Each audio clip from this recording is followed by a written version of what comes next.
The surprise was palpable as they unexpectedly encountered Subi, their expressions lighting up with surprise. But Subi didn't allow them any room for small talk. Pointing at the crystals, he asked Wu Mingbai if he had a way to handle them. The crystals were embedded in the ground, and since Wu Mingbai wielded earth element abilities, it was a simple task for him to extract them. With a nod, Wu Mingbai got to work, manipulating the earth around the crystals, allowing Lan Subing to pull one out effortlessly. Smirking, Subi suggested they split the crystals evenly between the 6 of them. Despite the earlier numerical advantage the couple had, Subi's offer was fair, though they seemed hesitant. Noticing their reluctance, he added that they wouldn't assist in extracting any more. The boy, who had been about to protest, silenced himself, understanding the fairness of Subi's offer. However, the girl suddenly had an idea she would give up half of their share in exchange for their help in extracting the rest. It seemed like a bad deal, but it was better than walking away empty-handed. Subi turned to Wu Mingbai, leaving the decision in his hands since he was the one doing the work. Wu Mingbai agreed without hesitation.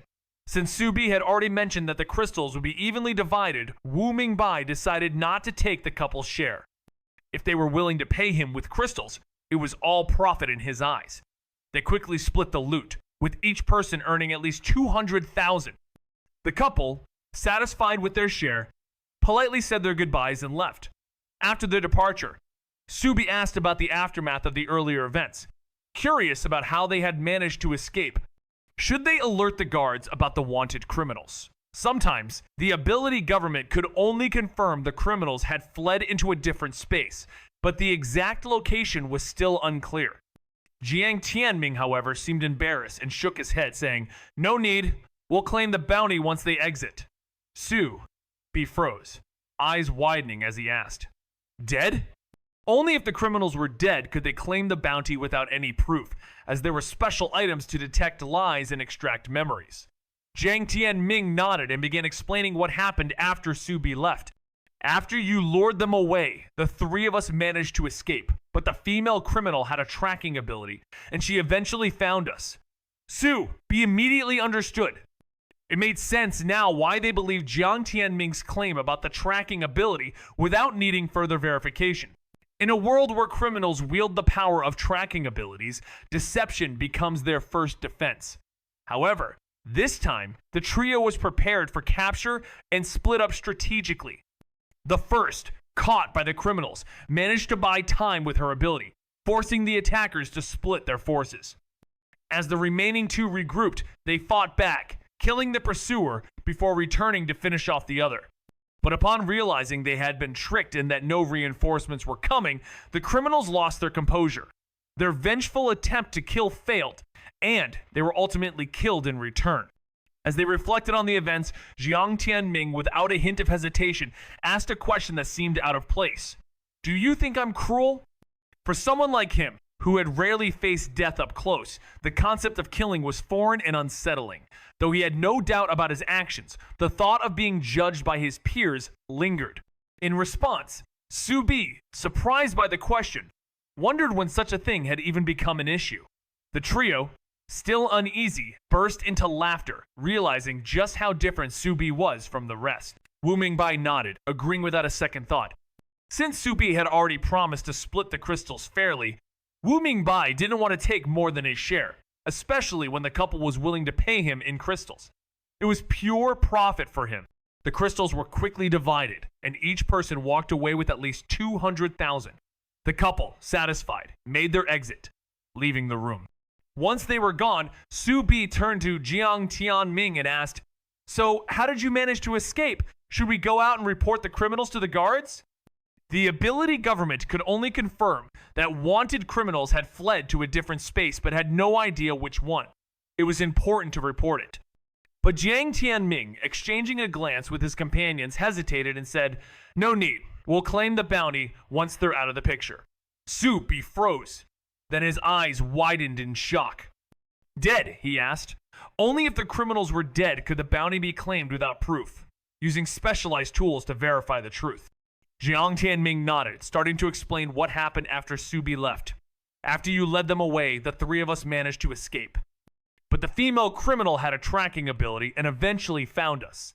Su Bi understood immediately. No wonder they trusted Jiang Tianming's story about the tracking ability without question. Their group of 4 faced no major challenges during their 4-day journey, despite occasional attacks by mid-level nightmare beasts and clashes with other ability users. By the 5th day, having spent 4 days and 3 nights in the different space, they were nearing the end of their 100-hour training. With 1 more day left, they could leave that evening. On the first day, they discovered a mental crystal room and later stumbled upon a kitchen stocked with food that had special effects, boosting speed, strength, or even granting night vision. While some ability users could create such food, this was their first time encountering it. After tasting a biscuit that accelerated their movements, they stored plenty in their bags, discarding nightmare beast corpses to make space. As the 5th day began, Jiang Tianming checked the map and suggested they head back.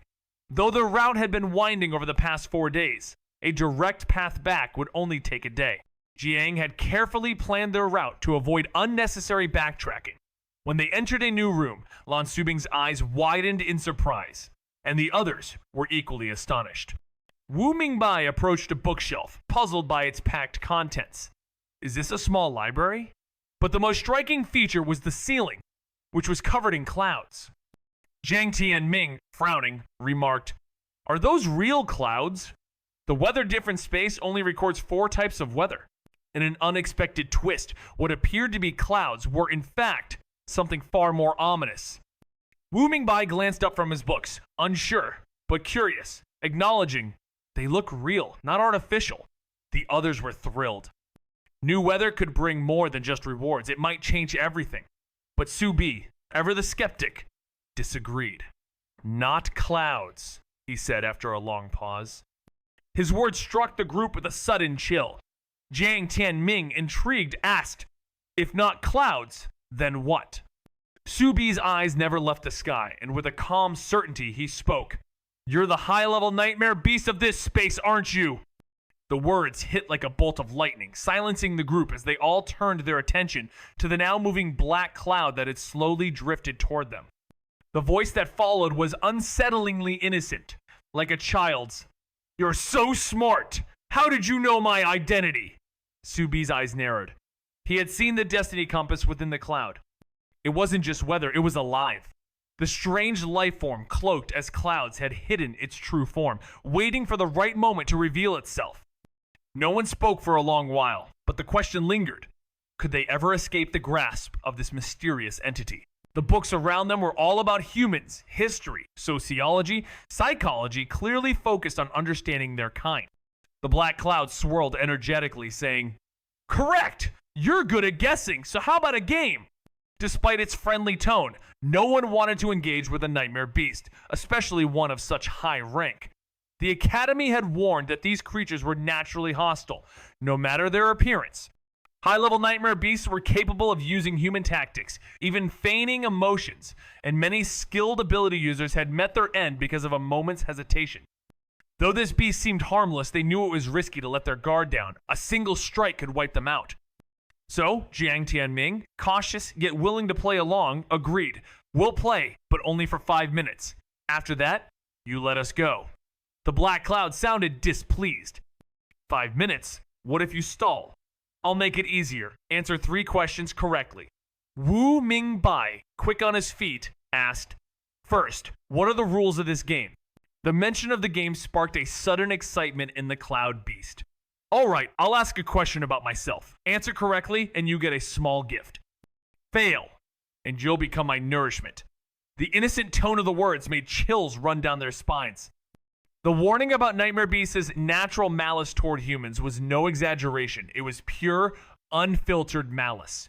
With their lives on the line, the game quickly lost any hint of fun. But it wasn't all bad. It was a chance to learn more about this powerful beast. This was the perfect moment to negotiate. Without hesitation, Jiang Tianming spoke up. "This is too hard. We don't even know you. How can we guess, right? If you want to kill us, just do it. Don't drag us through this." His words hit the mark. Despite its cruelty, the cloud beast genuinely wanted to play. After a moment of thought, it adjusted the rules. Each of you gets 1 guess. If even one of you is right, you pass the round. Sound fair? The new rules were a much needed improvement. Jiang Tianming didn't push his luck, instead raising another point. You can't ask questions without answers. If you do, it counts as us finishing a question, and the rewards for each correct answer must benefit us. His attention to detail even impressed Subi. It was a clever move, something she hadn't considered. After all, while gifts may seem appealing to humans, the Nightmare Beast could view them differently. If the Beast played any word games without prior agreement, the consequences could be disastrous. The Cloud Beast, now visibly annoyed, flickered with lightning under its dark form. So many demands! Why can't you just play along? Calmly, and even with a hint of a smile, Jiang Tianming responded, To you, it's just a game. But for us, it's life and death. He continued, unflinching despite the growing threat. I have to be cautious, irritated, the cloud grumbled. Fine, no more problems, right? Jiang Tianming checked with the others, seeing no objections, and nodded. All right, I'll sign the contract, and then you can ask. He knew he couldn't trust the beast's word without a binding contract. In a swift motion, he produced one. In the twisted confines of the bound draft, Subi and his companions realized that the beast's intentions aren't as straightforward as they seem. The beast, with its childlike behavior, doesn't read the books for its own knowledge. Instead, it traps humans to study them, with books placed merely to stave off their boredom. As Subi pieces this together, the group confirms that the beast's purpose is to capture humans, not to seek wisdom. But when the beast offers a chilling proposition, they must confront a new question. What is its true form? Is it the black cloud before them, or something more deceptive? Their assumptions are shattered, leaving them questioning the very nature of their captor. As the beast toys with them, Subi's desire for freedom burns brighter. He would rather face death than remain trapped in a world that twists everything around him. The beast's actions weren't driven by bias, after all. Books, especially those about human studies, were meant to broaden one's understanding. But it became clear that the beast's childlike behavior contradicted the expected wisdom of someone who had thoroughly studied them. Jiang Tianming had an epiphany. These books aren't for the beast, but for those it's trapped here. The beast had learned that capturing humans for direct study was far more effective than reading about them. It had been keeping people here, and the books served only to stave off their boredom. This theory quickly gained traction among the others, and the beast's response confirmed it. Well done! The books are indeed for you.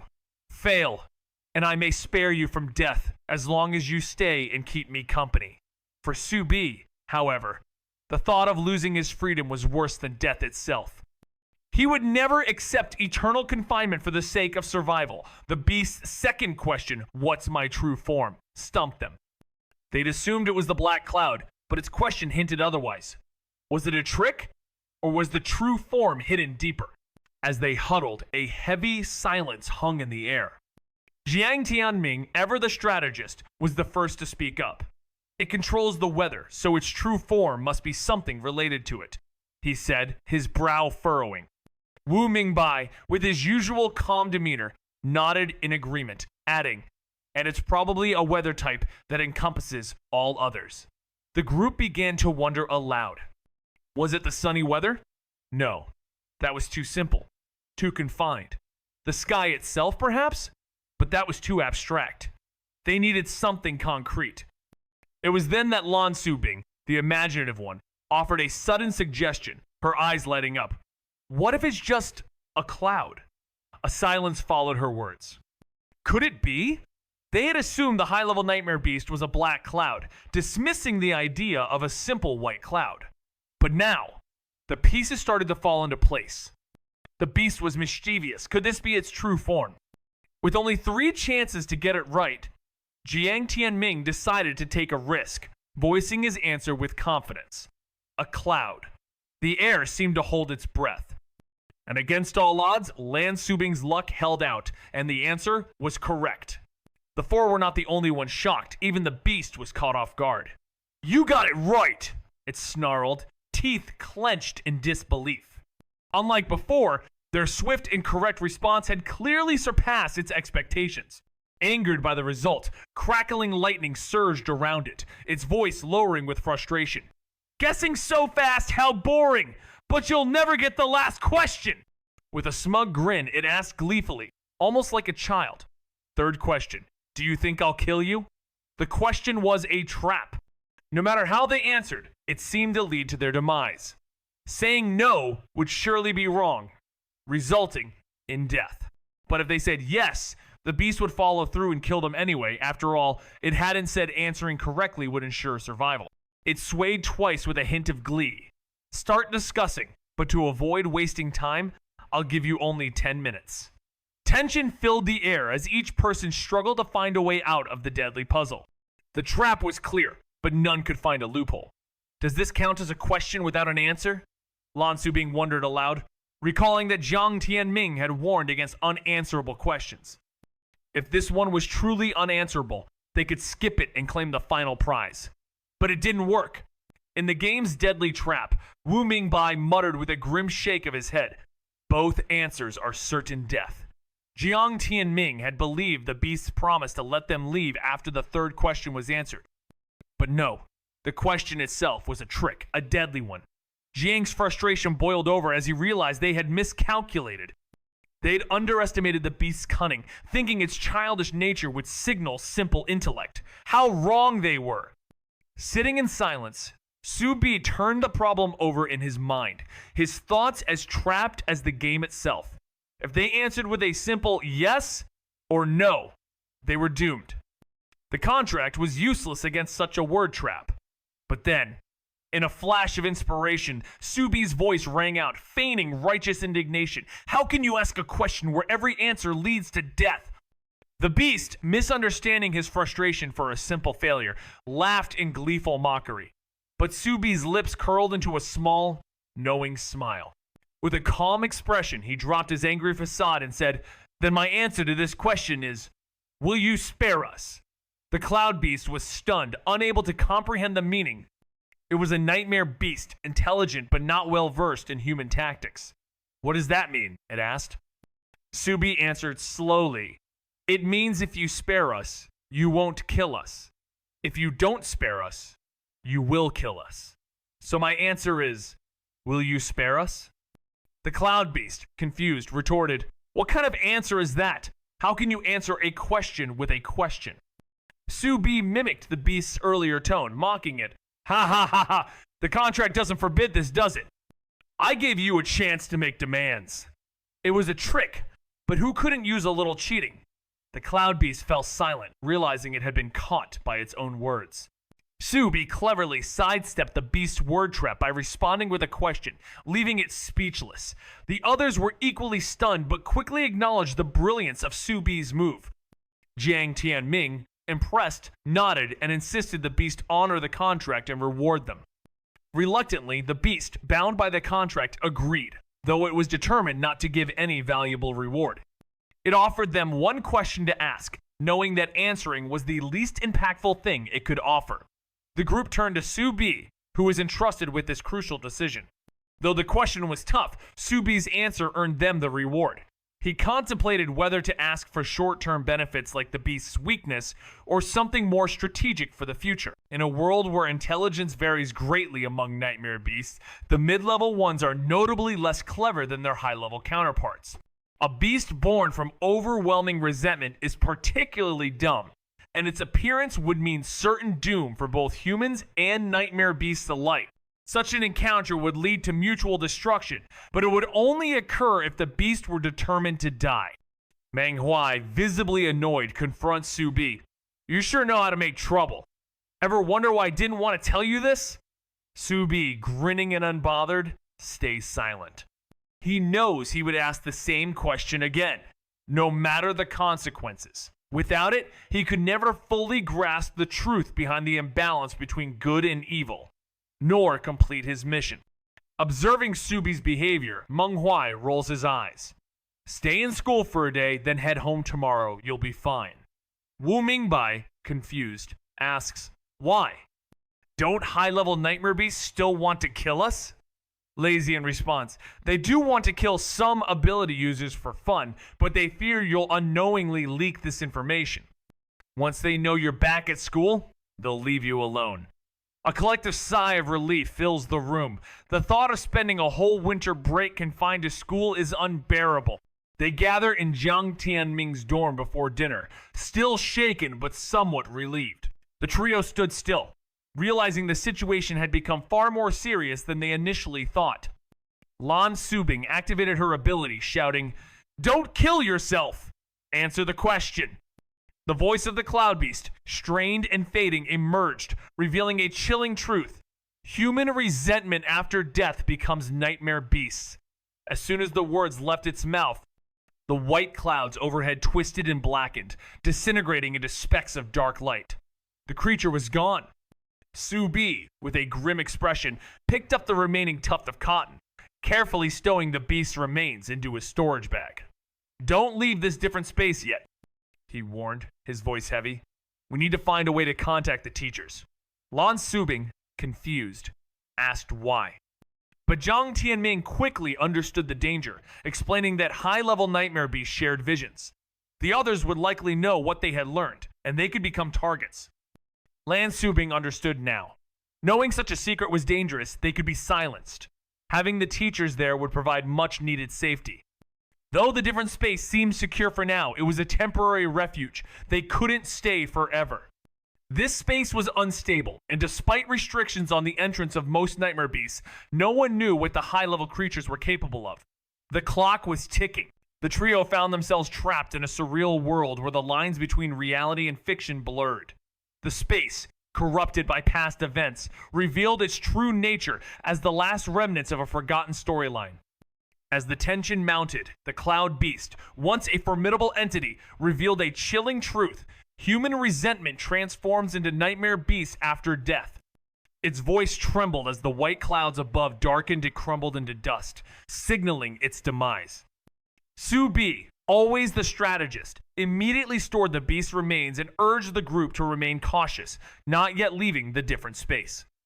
Lan Subing, confused, questioned his reasoning, but Jiang Tianming quickly clarified if one beast had resisted their questions so fiercely, others might soon target them. The secret they had uncovered was dangerous, and having their teachers escort them was the safest move. Though the different space offered temporary refuge, it wasn't a guarantee. The path to their escape was unclear, but one thing was certain: the world they knew was dissolving, leaving behind only an uncertain future. In a world where reality bends and blurs, the trio finds themselves in a twisted version of their past adventures. Trapped in a place called the Bound Draft, Su Bi, Zhao Xiaoyu, and Si Zhaohua must face their rewritten selves and distorted memories. Despite being aware that something's wrong, Su Bi keeps his composure, ready to confront what's coming next.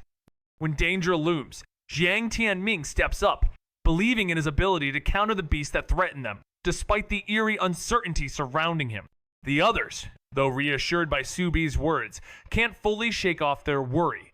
The stakes are high, as they learn that every death gives birth to a nightmare beast born from human resentment. As the truth begins to unravel, it's clear they must face not just monsters, but the very essence of their existence. This chapter dives deep into the fabric of their reality, where truth isn't what it seems, and choices hold the power to reshape their fate. In the mysterious world of the Bound Draft, Su Bi finds himself trapped, unable to change the chaos at the heart of it all. The nightmare beasts, born from resentment, are multiplying at an alarming rate. Every death spawns at least one, and each can kill many. With only a few 100,000 ability users globally, most with weak powers, the world is helpless against the growing darkness. Su Bi, burdened by the weight of this imbalance, faces a daunting question. How could he possibly save a world bound by fate and resentment? Manga consciousness, sensing his growing despair, encourages him with a hint of faith. But Su Bi, grim and humorless, remains uncertain of his ability to fix what's broken. Meanwhile, the fate of the world hangs on the delicate balance of good and evil, and the lines between them blur further with each passing moment. How will this story unfold? Only Su Bi knows the weight of the truth. He must find a way, even if it means breaking the rules of the manga itself. Su Bi, cut straight to the point. I need to know what the Black Flash organization is researching. He recalled from previous intelligence that Black Flash was focused on the human nightmare beast connection. But what exactly were they after? Were they studying how nightmare beasts formed? Or was it something more? If their research aimed at turning nightmare beasts back into humans, Subi would reluctantly consider joining forces with the villains. Saving the world was, after all, far more important than petty factions. However, Manga consciousness, bound by the rules, refused to comply. "I can't break the rules," it said. Subi, ever the strategist, pressed on. "Then tell me if nightmare beasts can ever become human again. That's not off limits, is it?" His question wasn't spontaneous. He'd planned it all out. He asked the unanswerable question first, knowing that Manga consciousness couldn't provide an answer about the research. Once refused, Subi was certain it wouldn't reject him again. And as expected, the answer came reluctantly. "No, nightmare beasts are born from resentment. They can't become human." Subi understood the grim truth. Nightmare beasts, not as corpses but as manifestations of hatred, had no hope of turning back into humans. Their fate was sealed destruction or purification through annihilation. There was no other path for them. The idea of restoring them to human form was out of the question. They could only be destroyed. To destroy them, he needed to understand the core of their existence. Why resentment became nightmare beasts, or why different spaces existed. Solving either would bring an end to it all. Subi soon clarified his objectives. A short-term goal to visit the nightmare beast's world, and a long-term goal to answer one of these two mysteries. Tension rose as Wu Mingbai anxiously asked, "Where's Jiang?" He wanted to check, but Lan Subing stopped him. "No way," she said calmly. In moments like these, she understood the need to stay put. If Jiang Tianming was all right, they'd be a burden. If not, venturing out could jeopardize them all. It was better to wait and assess. Wu Mingbai reluctantly sat back down, irritated. Though calm on the outside, Lan Subing was worried for her friend. Seeking distraction, she turned to Subi and asked, "Why did you ask that question?" There was no blame, despite the danger it brought. Subei's question revealed a monumental, perhaps critical, secret. The revelation alone made the risks worthwhile. Subi was caught off guard when Lan Subing asked her question. His brow twitched, sensing an opportunity for mischief. With a cryptic smile, he closed his eyes and said, "Because I've been searching for a way to destroy nightmare beasts." This statement made the others glance at him, shocked. Wu Mingbai's eyes widened. "Destroy nightmare beasts? Have you found a way?" Subi's grin widened. "Of course not," he replied nonchalantly. "Just kidding, did you really believe me?" Wu Mingbai and Lan Subing exchanged glances. Despite the playful tone, they couldn't shake the feeling that Subi was genuinely searching for a solution. The question about the nightmare beast's origins made perfect sense, causing them to consider the possibilities. Subi's goal was clear: get everyone, both readers and characters, to think about the issue. If the author didn't provide a solution, Subi would create one himself. And once he had one, he believed the author would let Jiang Tianming be the one to solve it. Days passed, and finally, Jiang Tianming returned, with Lei Zian in tow. The ever-fast Lei Zian chuckled grimly. "You guys really know how to cause a stir. Let's go, I'll take you back. Old Meng is waiting." Jiang Tianming, looking disheveled with a bleeding arm and his clothes stained red, stepped forward. Jiang Tianming stood before his worried friends, a smile on his face as he reassured them, "Don't worry, I'm fine." Meanwhile, Lei Zian was busy activating a teleportation array, his display of power overwhelming as it shifted them back to school. The teleportation felt disorienting, and in an instant, they arrived in Meng Huai's office. The large, intimidating figure of Meng Huai sat there, his sneer making it clear he wasn't concerned with their arrival. Instead, he asked Lei Zian with a hint of annoyance, "Was the return smooth?" Lei Zian, eyes narrowed, shot Jiang Tianming a knowing look and then erupted. "Smooth! My foot! When we arrived, 2 high-level nightmare beasts were already attacking him. And if my array hadn't been designed to counter interference, we might have ended up who knows where." The revelation was a shock. Jiang Tianming had faced 2 nightmare beasts alone? Subi was left wondering if it was a result of powers from the criminals he defeated or his own abilities. If it was the former, why hadn't he used them during the final exam to push himself into the top rankings? The idea of using his original ability seemed unlikely, too. given that the criminals themselves had been a challenge even for their combined force. The group found themselves overwhelmed by a single high-level nightmare beast. Lazian revealed a crucial piece of information. Their journey was repeatedly disrupted by these powerful creatures. It seemed the nightmare beast shared a common desire to conceal a dangerous truth. Nightmare beasts are born from human resentment after death. But why would they go to such lengths? Subi couldn't grasp the reasoning. After all, humans couldn't control their resentments after death. It was as automatic as breathing.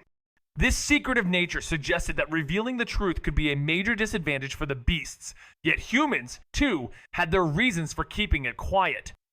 Manhwa, Wu Di, and even the Black Flash boss likely knew this secret, but none seemed eager to share it. The reticence raised the question, why were both humans and beasts determined to suppress it?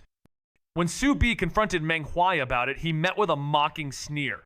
Despite the danger of asking, Su Bi pressed on, demanding an answer. But Manhwa wasn't surprised by the question Su Bi had asked similar ones before. The teacher deflected with a question of his own, but Su Bi wasn't deterred. His pursuit of the truth continued, for admitting ignorance was a fate worse than the silence surrounding the answers he sought. Su Bi had to preserve his mysterious persona, ready to escape if everything hit a dead end. With the true origins of the Nightmare Beast revealed, Manhwa couldn't hold back any longer. If regular people learned this, they could summon an incredibly powerful Nightmare Beast. The others were stunned. If that was true, this information couldn't get out.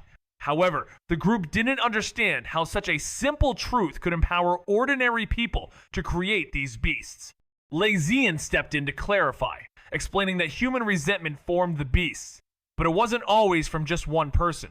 Sometimes, shared circumstances, like a car crash that killed 5 people, could fuse the resentment into a single beast. He added that those who knew about the connection between resentment and beasts could cause this phenomenon even from a distance.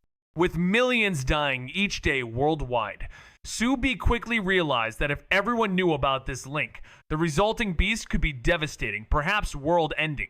But Wu Mingbai raised an important question. If this could indeed create such power, why didn't the Nightmare Beast want the secret spread? Why weren't they promoting it instead? Su Bi shared their doubt, only for Manhwa to sneer, knowingly no sentient beast wants to die, and once awakened, even Nightmare Beasts fear destruction. When asked if they turned on each other, Manhwa dropped a darker truth. High-level Nightmare Beasts are born not from random rage, but from the deep resentment of dead ability users. The revelation hit hard. Every fallen user became fuel for the enemy. Jiang Tianming caught on quickly. If no ability users are involved, even mass hatred can't birth a high-level Nightmare Beast. Manhwa, for once, praised the insight. Su Bi quietly understood the terrifying equation. In a world where mid-level Nightmare Beasts are intelligent, but not to the extent of their high-level counterparts, Su Bi finds himself at odds with Manhwa, who warns him about the dangerous curiosity he's stirring. Su Bi, ever determined to uncover the mysteries surrounding the balance between good and evil, knows that without the answers, his mission remains incomplete. Manhwa's irritation is palpable, but even as Su Bi feigns humility, he presses on. The group's situation seems bleak, especially with the looming threat of high-level Nightmare Beasts hunting them. Yet, a revelation from Lazian brings hope. While the beasts are eager for bloodshed, they fear the risk of their secrets being exposed. The solution? A mere day at school, and then freedom to return home. The weight of impending danger lifts as the team prepares to face yet another day, relieved that their temporary confinement isn't as long as feared. But as they gather in Jiang Tianming's dorm, the unsettling feeling of uncertainty lingers, with the day's events heavy on their minds. The group sat together, still struggling to comprehend the eerie truth. Nightmare Beasts are born from human resentment after death? Lan Subing couldn't believe it. It's almost unbelievable. Wu Mingbai agreed, sitting on the bed, his tone equally stunned. It makes sense now. No wonder Nightmare Beasts have such malice for humans. They're born from resentment. How could they not be hostile? Jiang Tianming, looking somber, added, if this is true, doesn't that mean the Nightmare Beasts will just keep growing stronger? Unlike humans, these creatures didn't evolve. They were fully formed from the start. Without constant destruction of new Nightmare Beasts, their numbers would only keep multiplying. And that's exactly what was happening. As the number of these beasts and the emergence of different spaces grew, people had gotten used to it, focusing more on their evolving abilities and training. However, Jiang Tianming was clearly concerned. He turned to Subi and asked, "Did you investigate this because you noticed their growing numbers?" Subi, lounging casually in his chair, gave a half smile. "Exactly," he replied with a snap of his fingers. "I'm here to save the world." The others ignored his dramatic flair, but Lan Subing suddenly had a realization. "Wait, I think I understand why Zhao Xiaoyu's ability change was so significant." Su mulled over it, then connected the dots. Zhao Xiaoyu's new ability was happiness, something that directly countered resentment by inducing joy. If the nightmare beast could feel happiness, they might just vanish. More effective than any purification. Su Bi wondered if Zhao Xiaoyu's power could somehow stop the nightmare beasts from emerging each day. But then, reality struck. Her mental energy was too weak, something intrinsic to her that couldn't be changed. Damn it. Why block a potential solution when the world's on the line? Even the most powerful ability users couldn't stretch their mental energy across the world, an impossible feat, even for those like Principal Wu Dai, who might wield global-level powers. A shocking truth emerged. After death, ability users could become high-level nightmare beasts. No wonder even the weakest among them required training not to unlock potential, but to avoid becoming a threat. When Lan Subing posed the question of whether these beasts retained their memories, Jiang Tianming doubted it. Perhaps only fragments of resentment survived. Wu Mingbai agreed, noting how some humanoid nightmare beasts still resembled their living selves, suggesting that even ordinary ones might retain quirks or habits. It wasn't just their faces, they carried remnants of who they once were. To Lan Subing, this meant nightmare beasts weren't entirely monstrous. Though born from resentment, they preserved a sliver of humanity, a kind of lingering echo that could offer solace. But for the others, that wasn't enough. Nightmare beasts, no matter how faintly familiar, remained dangerous. Sentiment couldn't outweigh survival. And yet, something in Lan Subing's words triggered a shift in Subi quiet, but unmistakable. Subi finally uncovered the truth behind the Black Flash leader's research. The goal was to turn nightmare beasts back into humans. The object of his obsession? His wife's grandmother, who had been transformed into a nightmare beast. A creature that bore the features of his beloved would drive any devoted soul to do whatever it took to bring her back. That's why the old man had believed his wife would return soon. He trusted that the experiment would succeed. After all, if nightmare beasts could regain their humanity, his grandmother could be brought back.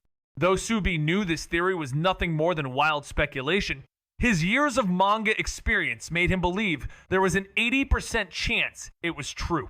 In the world of shonen, love is always the underlying force, even when romance is scarce. The grandmother's disappearance, connected to Black Flash's work, only strengthened this notion. Still, Subi sighed. He had asked Manga Consciousness, and the answer was clear. Transforming nightmare beasts into humans was impossible. They were bound to fail. Yet, if it were possible, he would have joined the villains without hesitation. After school, the next morning, Subi remembered the item left by the Cloud Nightmare Beast suicide. It wasn't for him alone, so he decided to split it with Jiang Tianming and the others. As they sat together, staring at the small tuft of cotton, Lan Subing nervously asked, "What's this thing for?" Jiang Tianming suggested, "Should we ask a teacher?" The teachers knew the item's origin without question, recognizing it as the product of the recently slain nightmare beast. No need to hide it, as they understood it was likely to be theirs. The group decided that the best course of action was to find Manhwa, their homeroom teacher, since he couldn't leave while they remained. Once they found him, Manhwa examined the cotton-like ability item, deciding to test it himself. "Follow me to learn how to analyze an ability item," he instructed. They followed him to a specialized lab where the item was carefully placed in a transparent case and connected to a computer. Manghua explained that the machine would analyze the energy within the item. The results were clear. 70% weather type ability, 30% summon type ability, and the estimated uses were unlimited. After some contemplation, Manghua placed the item on the table and activated a program on his computer before leading them out. As they exited, a robot appeared from a hidden compartment, catching their attention. The four stared in surprise, only to be met with Menghuai's disdainful glance. Is it really that surprising?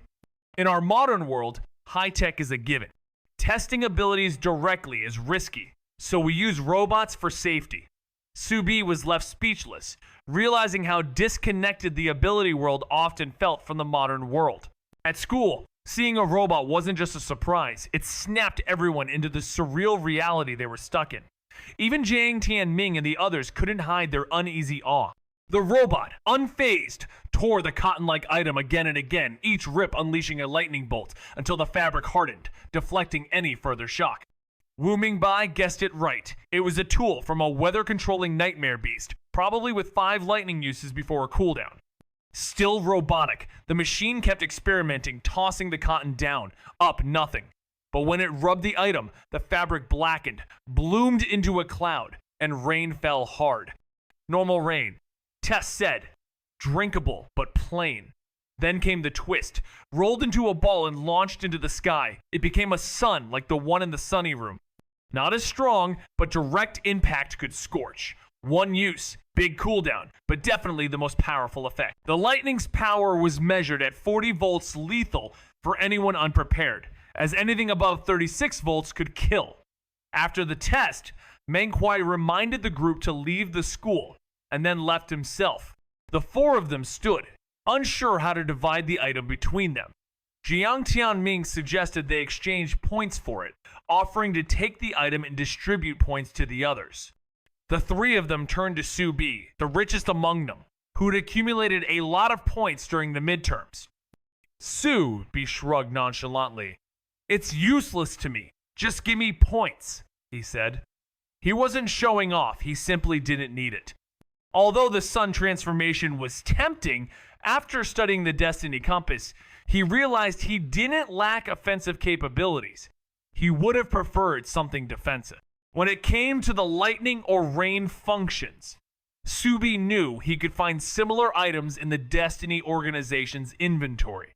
In the end, Wu Mingbai took the item. His lack of variety and abilities made it a good fit for him. Once they made the division, they all went home. Staring at his training reflection, Su Bi pondered over it. Su Bi, once hesitating, decided to slack off, knowing Meng Huai, who had little interest in reflections, wouldn't bother to read it closely. At worst, he'd face a scolding. With just 2 days left before visiting a friend, he was determined to savor the last moments of his rest before school started. However, before he could relax, there was the matter of the 2 wanted criminals. While he had never seen their faces, he knew they were a couple, and one had a control-type ability. Despite checking the wanted list for the weather-different space, he found nothing. So, he broadened his search to the main list and, after a quick scan, identified the criminal duo, a rare combination of abilities narrowing down the suspects. The male criminal wielded the rare Frost Mage power, manipulating ice through a highly gifted talent.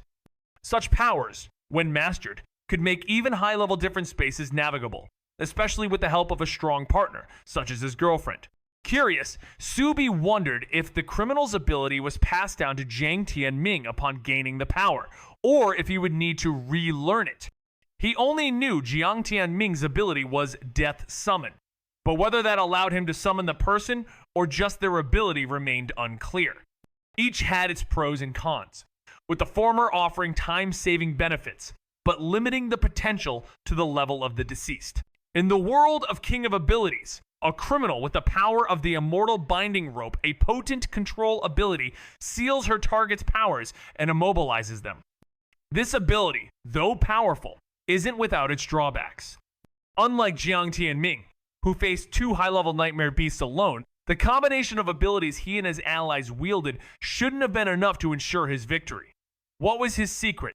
As Su Bi reflects on the situation, his thoughts are interrupted by a manga update notification, promising the answer.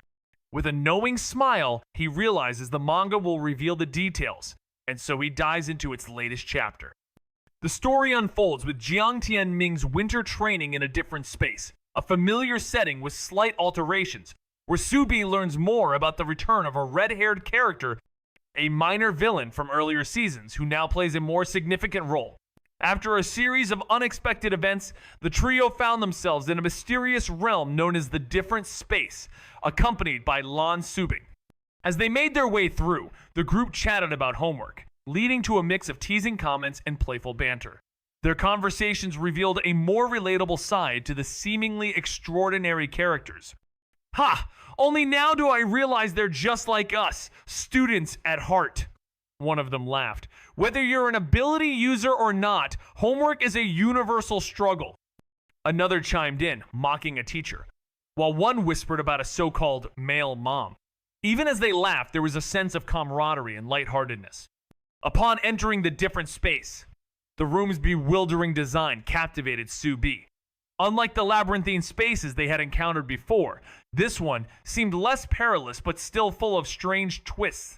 They ventured further until they reached the sunny room, where a colossal sun hung overhead, igniting a flurry of confused thoughts and bewildered reactions.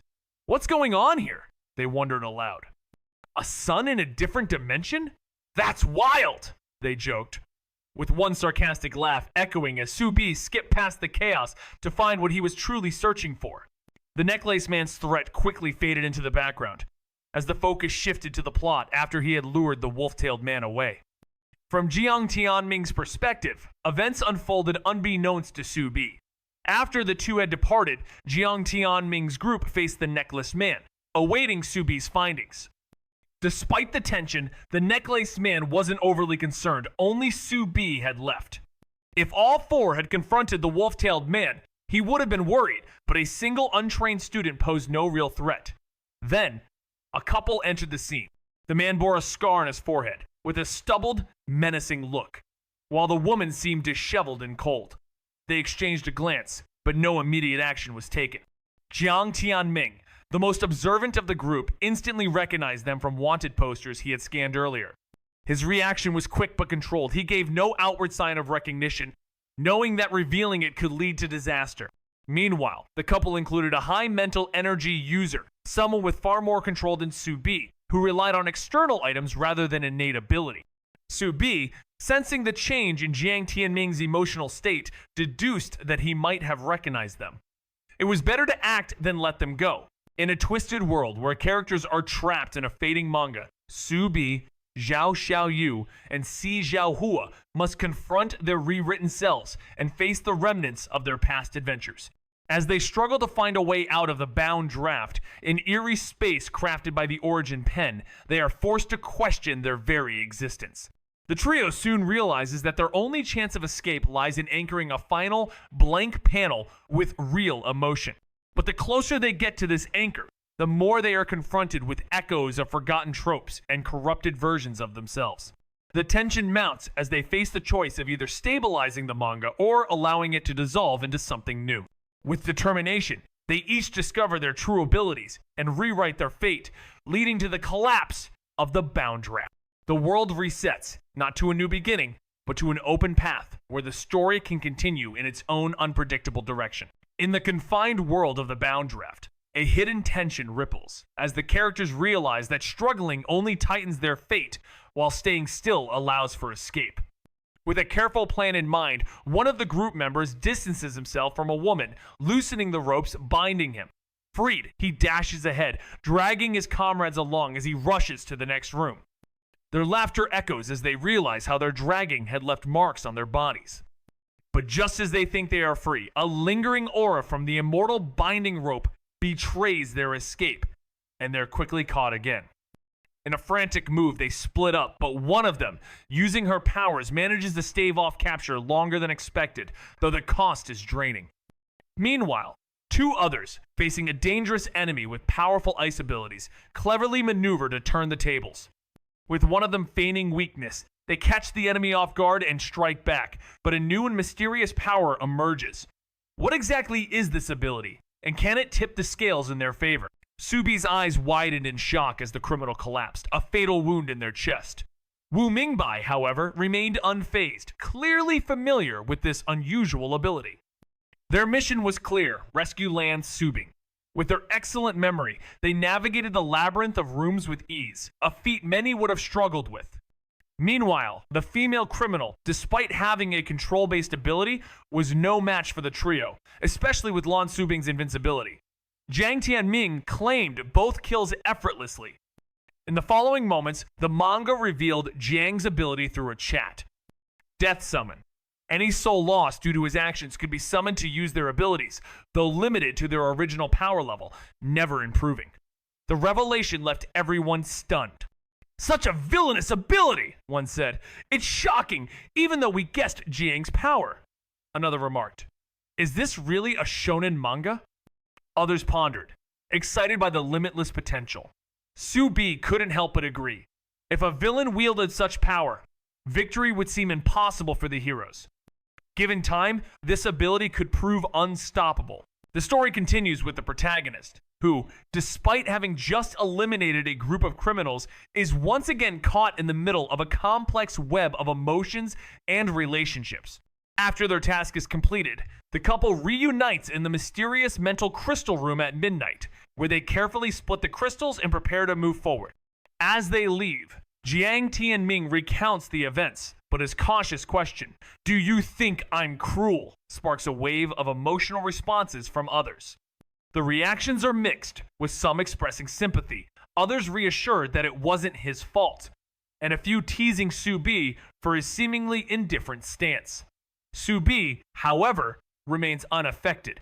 He knows that if it were someone like Muti Ren, Zhou Renji, or Zhao Xiaoyu, they might have criticized Jiang, but not him. After all, he's no saint either. With this moment past, the story shifts into a routine phase where the characters continue their daily lives, transitioning through time and space, unaware of the challenges ahead. Subi holds a secret that others can't grasp.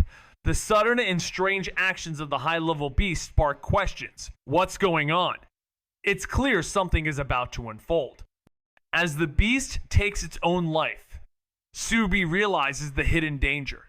Its death is a warning. Leaking information would have cost it its life at the hands of other high-level beasts. Meanwhile, Jiang Tianming and his group believe they're safe, but Subi foresees a deadly ambush from the high-level beasts lurking ahead. The atmosphere grows tense as Jiang Tianming's next steps become critical.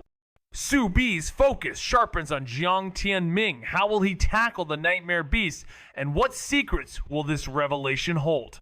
Moving on, Jiang Tianming prepares to face the threat alone, choosing an empty space away from his team to avoid any unnecessary risk.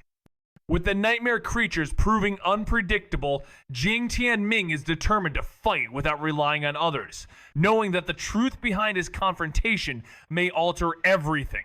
In a battle against two high-level nightmare beasts, the tension escalates. The beasts unleash powerful purple and black ability beams. But just as they are about to strike, the beams mysteriously vanish, leaving no trace. Standing firm in an unfinished building, Jiang Tianming seems to anticipate their every move, unshaken by their relentless attacks. The beasts, frustrated by their failed long-range strikes, resort to hand-to-hand combat, revealing a flaw in their complex abilities. The stronger the power, the weaker the melee skills. Despite being outnumbered, Jiang Tianming holds his ground, demonstrating remarkable resilience. Meanwhile, Subi observes the unfolding events and connects the dots. Jiang Tianming likely possesses an ability-nullifying power, similar to the Black Flash leader Mo Xiaotian's grandfather. This realization hints that Jiang Tianming might share the same extraordinary ability, further complicating the mysterious world they are trapped in. Subi couldn't help but wonder about the source of Jiang Tianming's mysterious abilities. Was there a hidden past? A dramatic backstory waiting to be uncovered? In Chapter 125, the story unfolded with Jiang Tianming showcasing a mind-boggling array of powers. 6 in total. 2 stolen from notorious criminals, 1 borrowed from his mother in the form of a black laser, another from an old enemy using object control, and an unexpected ability nullification power, with 1 remaining power still unknown. The identity of the source of this final ability was a mystery, either acquired before the story's start or in secret during the current arc. As the plot took an unexpected turn, Lei Zane reappeared, guiding the group back to safety, while Menghuai disclosed the true origin of the Nightmare Beast. Despite his serious attempts to save the world, Subi's claims were met with sarcastic laughter in the comments, seemingly dismissing him. But for Subi, his resolve was genuine. The update concluded with Jiang Tianming finally confronting an old foe, sealing the chapter with a satisfying slap in the face. Afterward, Subi sighed with relief, ready to dive into the forum where new content surely awaited. As expected, the forum buzzed with activity, each post brimming with curiosity and speculation about Jiang's mysterious powers. In a distorted world of mangled panels, Subi clicks on a mysterious thread. What ability did Jiang Tianming use against high-level beasts? A series of cryptic responses floods the forum. The question lingers, an ability unknown to all, never seen before, or possibly hidden in plain sight. Fans argue, wondering if this is something Jiang Tianming always had but never revealed. Others speculate it was unnecessary in the earlier seasons, where abilities were still being introduced. One user notes that the ability might have been irrelevant until now, a tool meant to be revealed only when the plot demanded it. The chat turns into a whirlpool of waiting, theories, and frustration, as the community is left to question what Jiang Tianming's hidden power really is, its true potential still veiled. Each post feels like a riddle, leaving fans on edge, awaiting a revelation that may never come. The debate continues, with the mystery growing thicker, but answers, it seems, are nowhere in sight. In this review of Season 2 updates, the main character finds themselves in a tense team battle. The opportunity to land a kill seems limited, especially since the enemies are described as illusions, supposedly invincible. The theory emerges that this might have been a power gain before Season 1, though questions remain about its origins. One user speculates that nullification, though a common trope, could be the answer. The response is positive, admitting enjoyment despite its cliché nature. Another comment raises the possibility that the character's ability was triggered by someone's death, perhaps a sacrifice made to save them. This leads to the conclusion that the protagonist's nullification ability was likely developed pre-Season 1, but its true nature remains shrouded in mystery. In a world where resentment manifests into nightmare beasts, Subi and his companions question the very fabric of their existence. After countless deaths and escalating challenges, they begin to doubt if the few ability users in existence can truly stand against such monstrous entities. As their world shifts, they face a surreal revelation. Their manga reality has been rewritten, trapping them in an endless loop of distorted pasts and phantom versions of themselves. Subi, with his fragment of panel 23, leads the way to a breaking point where the trio must confront their rewritten selves, their fractured destinies, and the very system controlling their lives. As the tension builds, they must choose between fixing the narrative or letting it dissolve into an unwritten future. This isn't just a fight for survival, it's a battle for truth, authenticity, and the freedom to rewrite their fate. Nightmare beasts are undeniably stronger than humans, but Jiang's team is determined to find a way to take them down. It's the ultimate test for the heroes, where the stakes are higher than ever. After all, stronger villains always make for a more epic, world-saving story. Someone's quick to point out, though, that this whole save the world thing reminds them of another character's over-the-top claims. One guy even laughs it off, saying if that character does manage to save the world, his sister might end up eating something unspeakable. But then, another person chimes in, wondering if the first is just throwing shade or genuinely doubts the hero's ability. The conversation takes a turn as someone declares saving the world to be a classic theme in action stories, one that's been done a million times. They then tease the others, offering to play prophet and predict how it'll all go down. In a world trapped in endless revision, Subi, Zhao Xiaoyu, and Si Xiaohua are stuck in a surreal, corrupted manga realm, a place known as the Bound Draft. As their surroundings warp and blur, they realize this twisted reality isn't part of the original narrative, but a safety protocol designed by the Origin Pen. To escape, they must find a stable, final panel, but not just any ending will do, it has to be anchored with real emotions. Along their journey, Zhao confronts a cruel alternate version of herself, and Si faces teammates from timelines he never lived. Subi, with the last shard of the mysterious panel 23, must decide. Stabilize the manga and preserve its world, or let it dissolve, making way for something entirely new. In a stunning climax, Subi tears out the final page, only to reveal a blank one, signifying not the end, but the beginning of an unwritten future. The bound draft collapses, and the world resets not to a start, but to an open path where anything can happen. He wasn't the world-saving type, and without his own life on the line, he wouldn't bother. The idea of coexistence with the Nightmare Beast seemed possible in theory. Comforting their kin could lead to human acceptance, but only theoretically. Despite that, Soo-Bee couldn't ignore the inherent malice of these creatures, which he could feel deeply. He sighed, closing his eyes. He had no rush. Time wasn't on his side. But in the worst case, if he died, the world would perish with him, no loss. After browsing the manga and forum, he received a transfer notice from Jiang Tianming regarding the bounty on criminals. Soo-Bee accepted it calmly, using the money to treat himself to a relaxing vacation. On Sunday, he took a bus to the suburban foothills, where the entire mountain was Fang family territory. Hiking through the forest, he reached the true foothill, where others and a uniformed attendant awaited. The attendant bowed politely, asking for Soo-Bee's invitation. Though the greeting was courteous, the attendant's doubtful gaze lingered on Soo-Bee's casual attire. Before Soo-Bee could explain, Jiang Tianming and Wu Mingbai appeared together. Two figures were riding their bikes, and Soo-Bee couldn't help but wonder where they had come from, certainly not the orphanage. As they waved and approached, the attendant's demeanor changed. Recognizing the likely invitees of the family head, he became more respectful, aware of their Class S Endless Ability Academy status, which promised promising futures. However, the suited man with the beer belly who noticed them didn't share the same awareness. Mistaking their simple clothes for poverty and their presence for an uninvited picnic, he mocked, "Where did these kids come from?" Behind them, Soo-Bee sighed. Trouble always seemed to follow this group. If it had been just him, Soo-Bee was sure the man wouldn't have dared to mock them. As the attendant started to speak, Beerbelly interrupted, saying, "Don't you know what day it is? Get rid of these nobodies, or I'll have you fired." The attendant didn't flinch. Calmly, he replied, "Sorry, you don't have the right to fire me." Soo-Bee couldn't help but chuckle. The attendant had played Beerbelly perfectly, guessing their identities without revealing too much. Beerbelly, puffing up his chest, sneered, "Firing you is easy." A simple glance from the attendant told him everything he knew. Soo-Bee's group was formidable, but would they actually step in to help? Doubt lingered, but he had no choice but to shift the focus of the troublemaker, Beerbelly. The solution? A conflict that would pull Beerbelly's attention away. The attendant seized the moment, urgently saying, "Sir, I really need to escort these gentlemen inside. Please don't interrupt."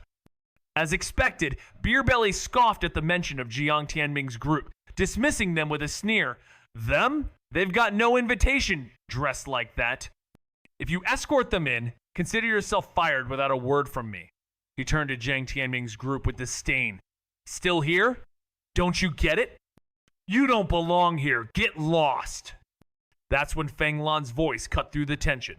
Soo-Bee raised a brow, unbothered as Feng Lan, in his crisp white suit, styled hair, and fresh appearance, confidently approached. "Who are you telling to scram?" he retorted, the challenge clear in his words. For a moment, everything paused, a perfect storm of tension brewing. Beerbelly nearly let out a laugh, but stopped himself just in time as Feng Lan arrived. He recognized the white hair, even if he hadn't met the head of the Feng family. "Master Feng, what brings you here?" Beerbelly asked, quickly flashing a fawning smile and pointing toward Jiang Tianming's group. "I saw some intruders and thought I'd help send them off." Feng Lan, calm as ever, simply asked, "Who said they're intruders?" Beerbelly, no fool, quickly backpedaled. "Ah, my mistake. I knew these young men weren't ordinary with their noble aura. Just thought they might have wandered here by mistake, so I tried to send them away." Jiang Tianming, without missing a beat, pointed out. He said, "We don't belong here." Feng Lan, unfazed, told Beerbelly, "Then the Feng family doesn't deserve your visit. Please leave." As Beerbelly's face turned pale, Soo-Bee couldn't help but sigh. Such a cliche face slap moment. "Author, you've really run out of ideas." After some back and forth with Beerbelly, a few threats, a bit of intervention, and a scuffle, things calmed down. As the group moved to drive off Beerbelly, they noticed Soo-Bee sitting quietly in a chair nearby, watching the whole thing unfold in silence. Soo-Bee, growing tired of being a mere observer, turned to the others and said, "Seen enough?" Never enough, replied Subi, standing with a calm smile. But for you, I'll pause for now. Wu Mingbai, tired of the facade, rolled his eyes as he dropped his cheerful act, exposing his true self to the group. Feng Lan approached Subi, greeting him warmly. Long time no see. How was your winter break? With a teasing tone, Subi responded, such formal pleasantries, but it was eventful. And indeed, it was filled with wanted criminals, powerful nightmare beasts, and hidden secrets. No winter break had ever been this thrilling. Jiang Tianming and Wu Mingbai, who shared the same break, exchanged a knowing smile, understanding exactly what Subi meant. The group continued their climb up the mountain, though Feng Lan had offered them a ride due to the rough terrain. However, the trio, being ability users, found the climb effortless, choosing to enjoy the scenic beauty instead. The mountain was no easy feat to climb, Feng Lan explained. An elder from our family set up a formation. Only those with a token and following a specific route won't get lost. We, family members, have memorized the path, and the tokens are only for those coming down. Their homeland was well protected, using dual measures to ensure no outsider could intrude. Mo Xiaotian greeted the group with his usual energy, eagerly bouncing towards them. Subi, quick on his feet, dodged the bear hug, while Feng Lan, using prophecy, predicted the move and smoothly sidestepped. Jiang Tianming and Wu Mingbai, however, weren't so lucky. Unable to react in time, they were tackled. Without their strength, they would have fallen flat. Wu Mingbai, fuming, shoved Mo Xiaotian off and gave him a rough knuckle, but Mo Xiaotian, unfazed and grinning, laughed it off. Long time no see, he cheered. As Subi looked at him, he couldn't help but feel a surge of emotion. The Mo Xiaotian he had recently met was completely different from the one standing before him, now still silly, but something had clearly changed. Tentatively, Subi asked, Mo Xiaotian, why's your face so pale? Mo Xiaotian, scratching his head, seemed confused. Huh? Maybe it's from blood loss earlier. I'm still recovering. The others were stunned. Blood loss? They hadn't known about any danger he'd faced.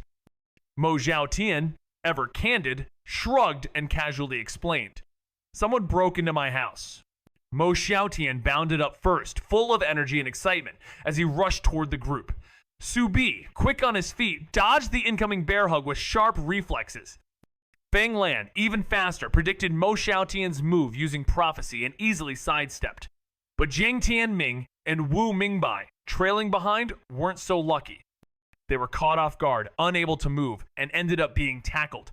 Without their usual strength, they almost hit the ground. Wu Mingbai, now visibly irritated, grabbed Mo Xiaotian and gave him a good knuckle to the head.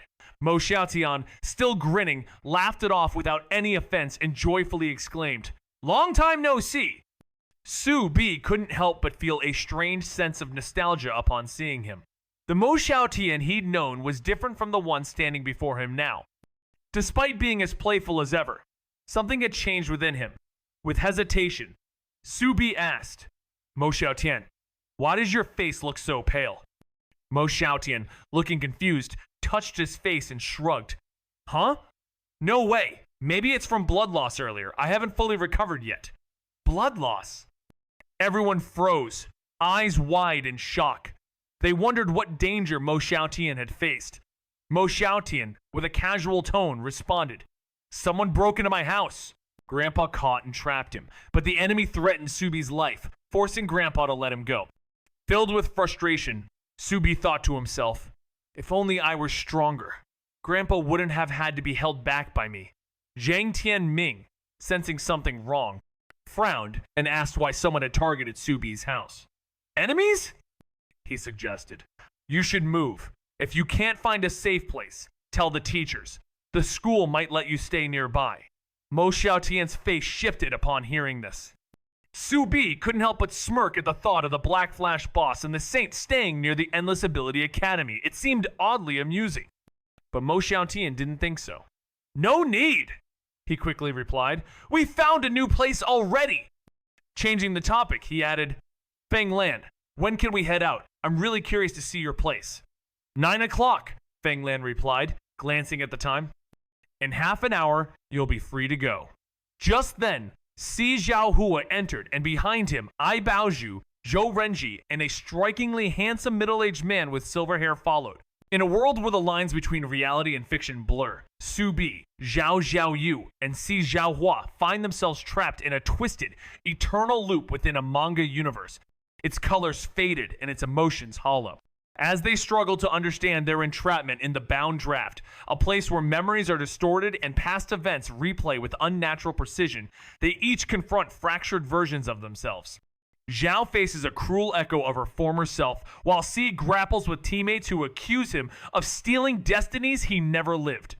Su Bi, holding the last piece of a mysterious panel, discovers that their only way out is to anchor the story with true emotion, not just narrative logic.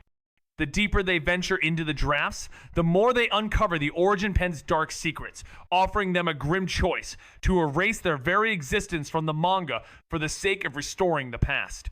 In a climactic moment, Su Bi tears out the final page, not in despair, but with faith that a new beginning lies beyond the ink. The bound draft collapses, leaving the path unwritten yet free as they step into a new world without a script. In a twisted world where nothing is as it seems, AI Baoju casts a disdainful glance, dismissing the notion that Uncle Sai could ever be snobbish.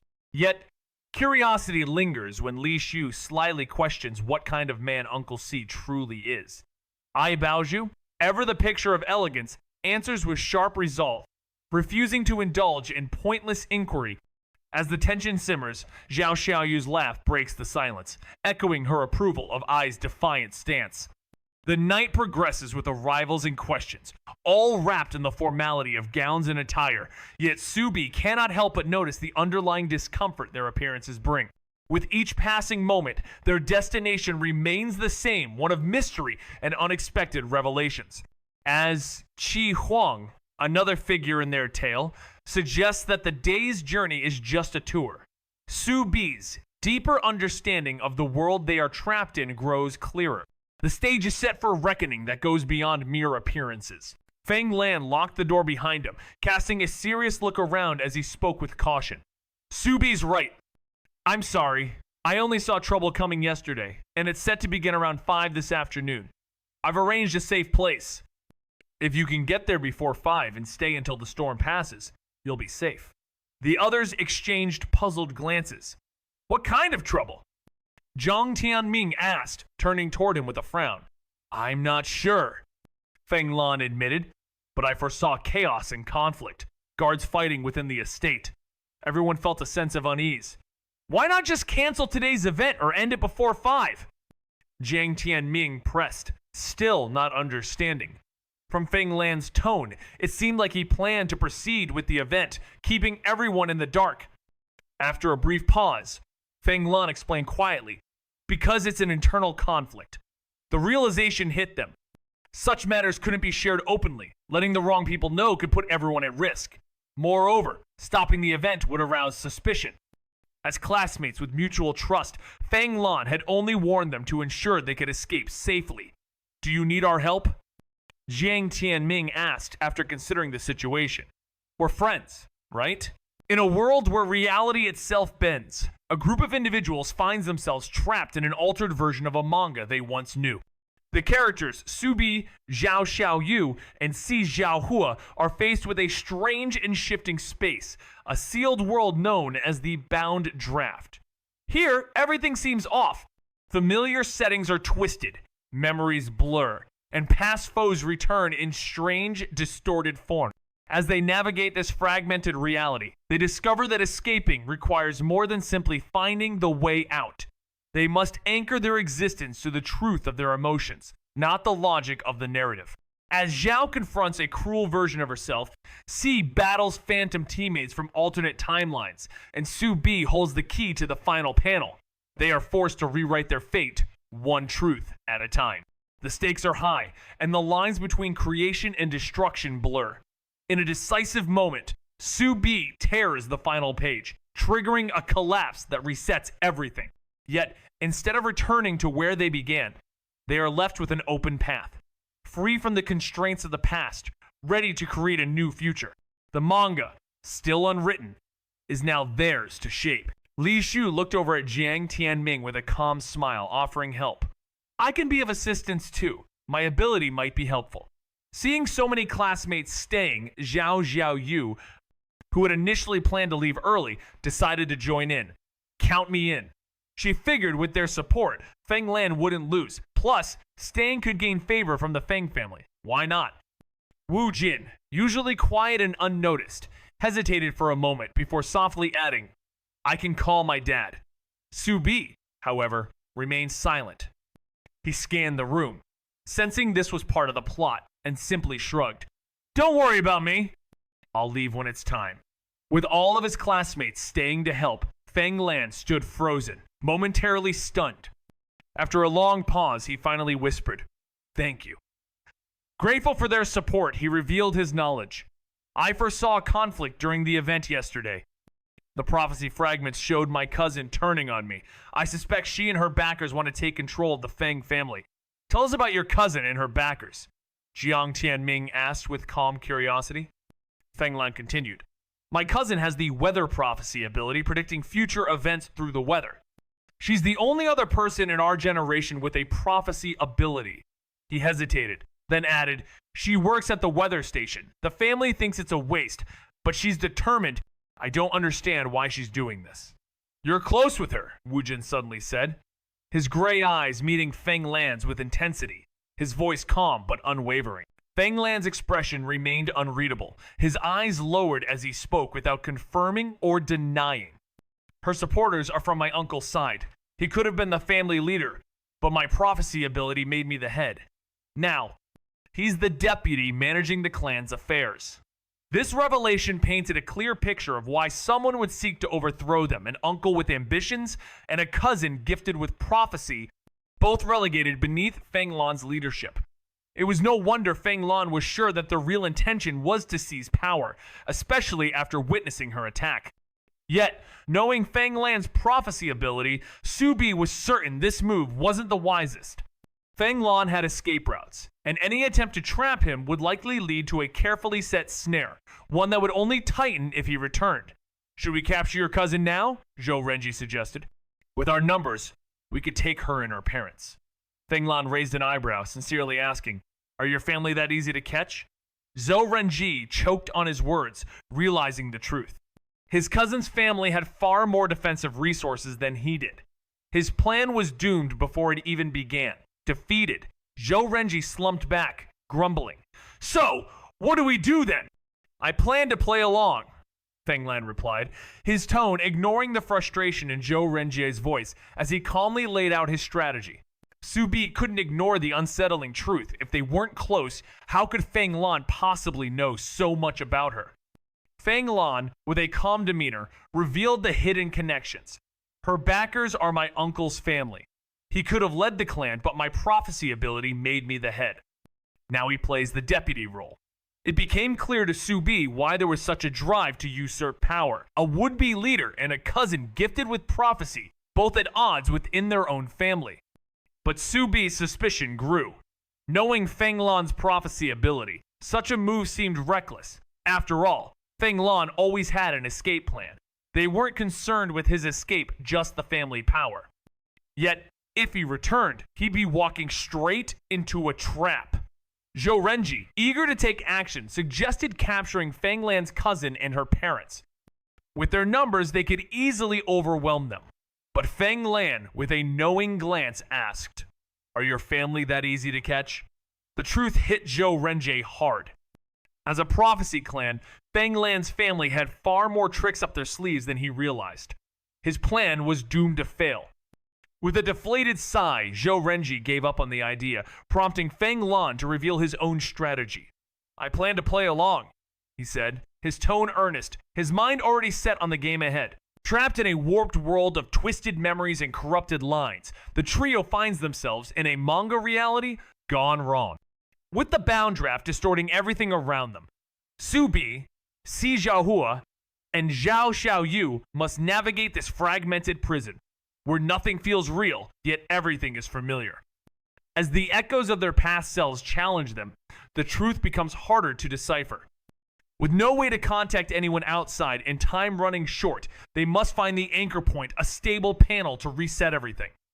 But the closer they get, the more they must confront their deepest fears and doubts, knowing that what they write on the final page could either save them or condemn them to a forever unwritten fate.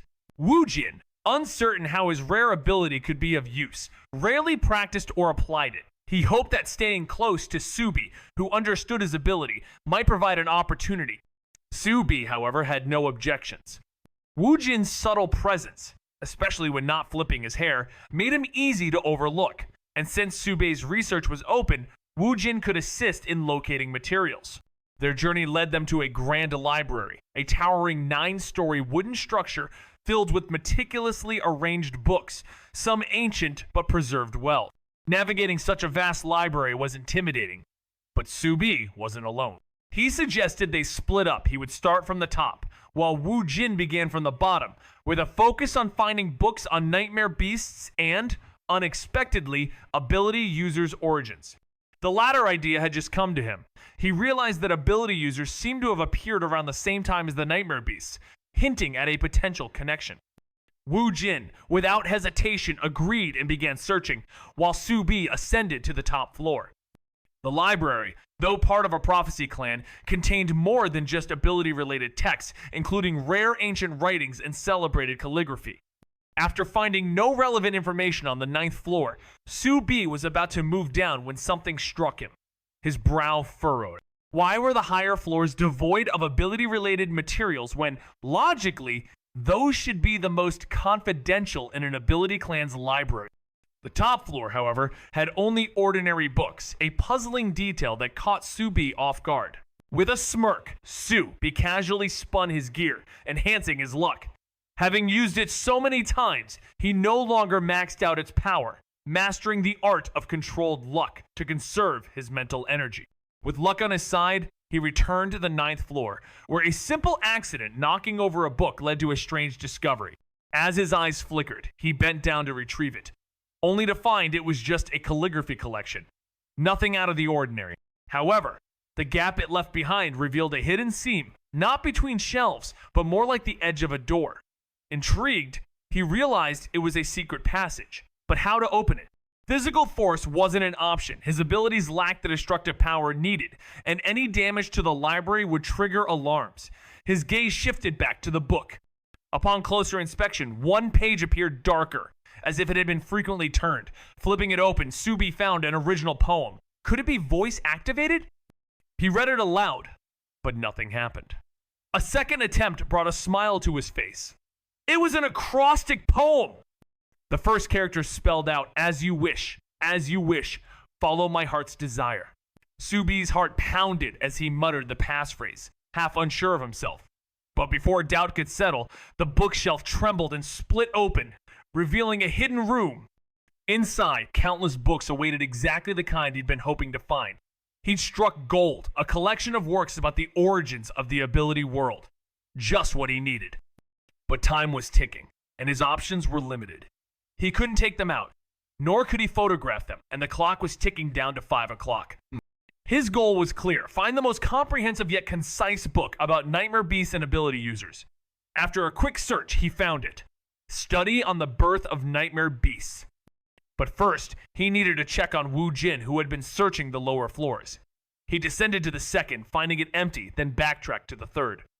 As he suspected, Woojin was nearby, and with a grin, Subi waved him over. Found what I needed. Want to come take a look? Woojin, with no particular plan in mind, was content with reading. As they arrived at the secret room on the 9th floor, Woojin glanced at Subi, who gave a quiet nod before they both stepped in. They settled in different corners, absorbed in their books, the hours slipping by unnoticed. As lunch neared, Subi closed his book with a sigh. Let's go, he suggested. Woojin, lost in his reading, hadn't noticed the time pass. With Subi handling the decisions, he didn't feel the need to worry. After leaving the secret room, they faced a bookshelf that had mysteriously remained open. Woojin turned to Subi, eyes narrowed. You don't know how to close it, do you? He asked. Subi, in fact, didn't know. The only thing he remembered from the book was a passphrase, but no clear instructions on how to close the door. The bookshelf resisted any physical push, suggesting it was enchanted, requiring a special passphrase. Taking the book from his bag, Subi looked at the title, Mao Shan Calligraphy. With a sudden realization, he flipped to the poem, his voice steady as he began reading it aloud. The bookshelf shut with a quiet thud. A smirk spread across his face. He was certain he hadn't made a mistake. The poem he'd read earlier had opened the door, and now, hearing Wu Jin mention the title, it clicked.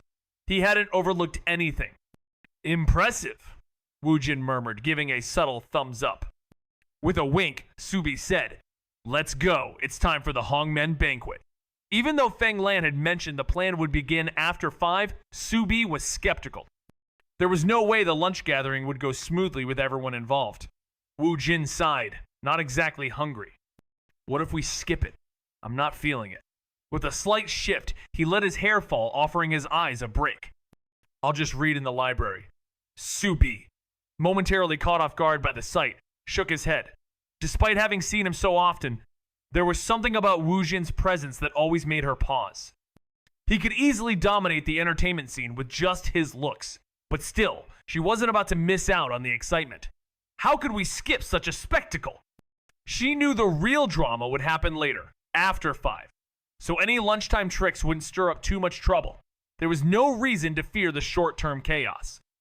Skipping out, however, would risk missing critical moments and possibly raise suspicion. After saying that, B grabbed Wu Jin and dragged him toward the dining hall. A little flustered, Wu Jin adjusted his hair and returned to his low-key self, muttering, Why drag me along? Just watch it yourself. Missing one person would ruin the whole thing, Subi said, flashing a grin. In the middle of the lively banquet hall, where food and drinks surrounded the guest, Subi found himself in a quiet corner, savoring a plate of steak, uninterested in the usual social games. As he observed the crowd, he activated his ability. Noticing that most people's fate was leaning toward disaster, those holding wine glasses seemed to be in danger, while the few without wine were unaffected. Subi's gaze lingered on Wu Jin, who was eating fried rice without wine, realizing his earlier oversight. The red wine was the issue minors couldn't drink, and that would have been the tipping point. Subi, amused by his own mistake, chuckled softly. Wu Jin, ever observant, noticed the change in Subi's demeanor and asked, Find something? With a smirk, Subi responded nonchalantly, This food's good. Satisfied by the simplicity of the moment, unbothered by the chaos unfolding around them. Subi, sensing the plot's trap, quickly finishes his meal, eager to escape. He chuckles lightly, urging Wu Jin to join him as he heads toward the door. But before they can leave, Jiang Tianming's group enters, and despite Subi's early arrival, it feels like trouble is unavoidable. Wu Jin, initially perplexed, soon catches on to the situation. Mo Zhaotian, ever the enthusiastic follower of Jiang Tianming, excitedly approaches Subi, asking if he discovered anything that morning. With a raised eyebrow, Subi feigns indifference, not ready to indulge his curiosity just yet. The tension rises as the group inches closer to the heart of the mystery, each step blurring the lines between fate and free will. In the heart of a surreal, twisting manga world, the trio of Subi, Zhao Xiaoyu, and Si Zhaohua find themselves trapped in the Bound Draft, a distorted version of their past adventures where memories blur, character motives twist, and forgotten enemies rise. Unaware of the safety protocols hidden by the Origin Pen, Subi is determined to find the truth hidden within the chaos. Though others keep their findings secret, Subi embraces knowledge, knowing more options could guide him through this fractured world. As they discover a stage set for a speech, Subi senses that trouble is brewing, a clash of ideals, maybe even entrapment. But instead of engaging, he signals his ally Wu Jin, leaving the scene without a word, determined to seek answers on his own terms. With a single glance toward Jiang Tianming, he murmurs, "Tell me next time, okay?" His decision, though unspoken, is clear. He's not here to follow the script, he's here to rewrite it. As the day unfolded, Subi and Wu Jin found themselves back in the library, seeking refuge from the oppressive heat outside. The tall arched windows cast long shadows across the worn wooden floors, and the scent of aged paper and dust hung gently in the air. Sunlight filtered through the stained glass, painting colorful patterns on the shelves lined with forgotten tomes. They moved quietly between the rows, their footsteps muffled by the thick rugs, each lost in thought yet drawn together by an unspoken understanding. It was here, amidst the silence and the weight of countless stories, that they began to piece together the truth. They had been chasing clues hidden in margins, names whispered in old records, and a mystery that grew deeper with every page they turned. Suddenly, they appeared growing rapidly, though their origins were unknown. While the author had long suspected their emergence, the sparse population suggested they had only recently come into existence. He delved deep into understanding why they appeared, spending much of the book on exploration, theory, and research. The author knew it was vital to ensure every detail was accurate. In the second half of his study, he discovered that their emergence was linked to the appearance of a new group, those with abilities likely occurring at the same time.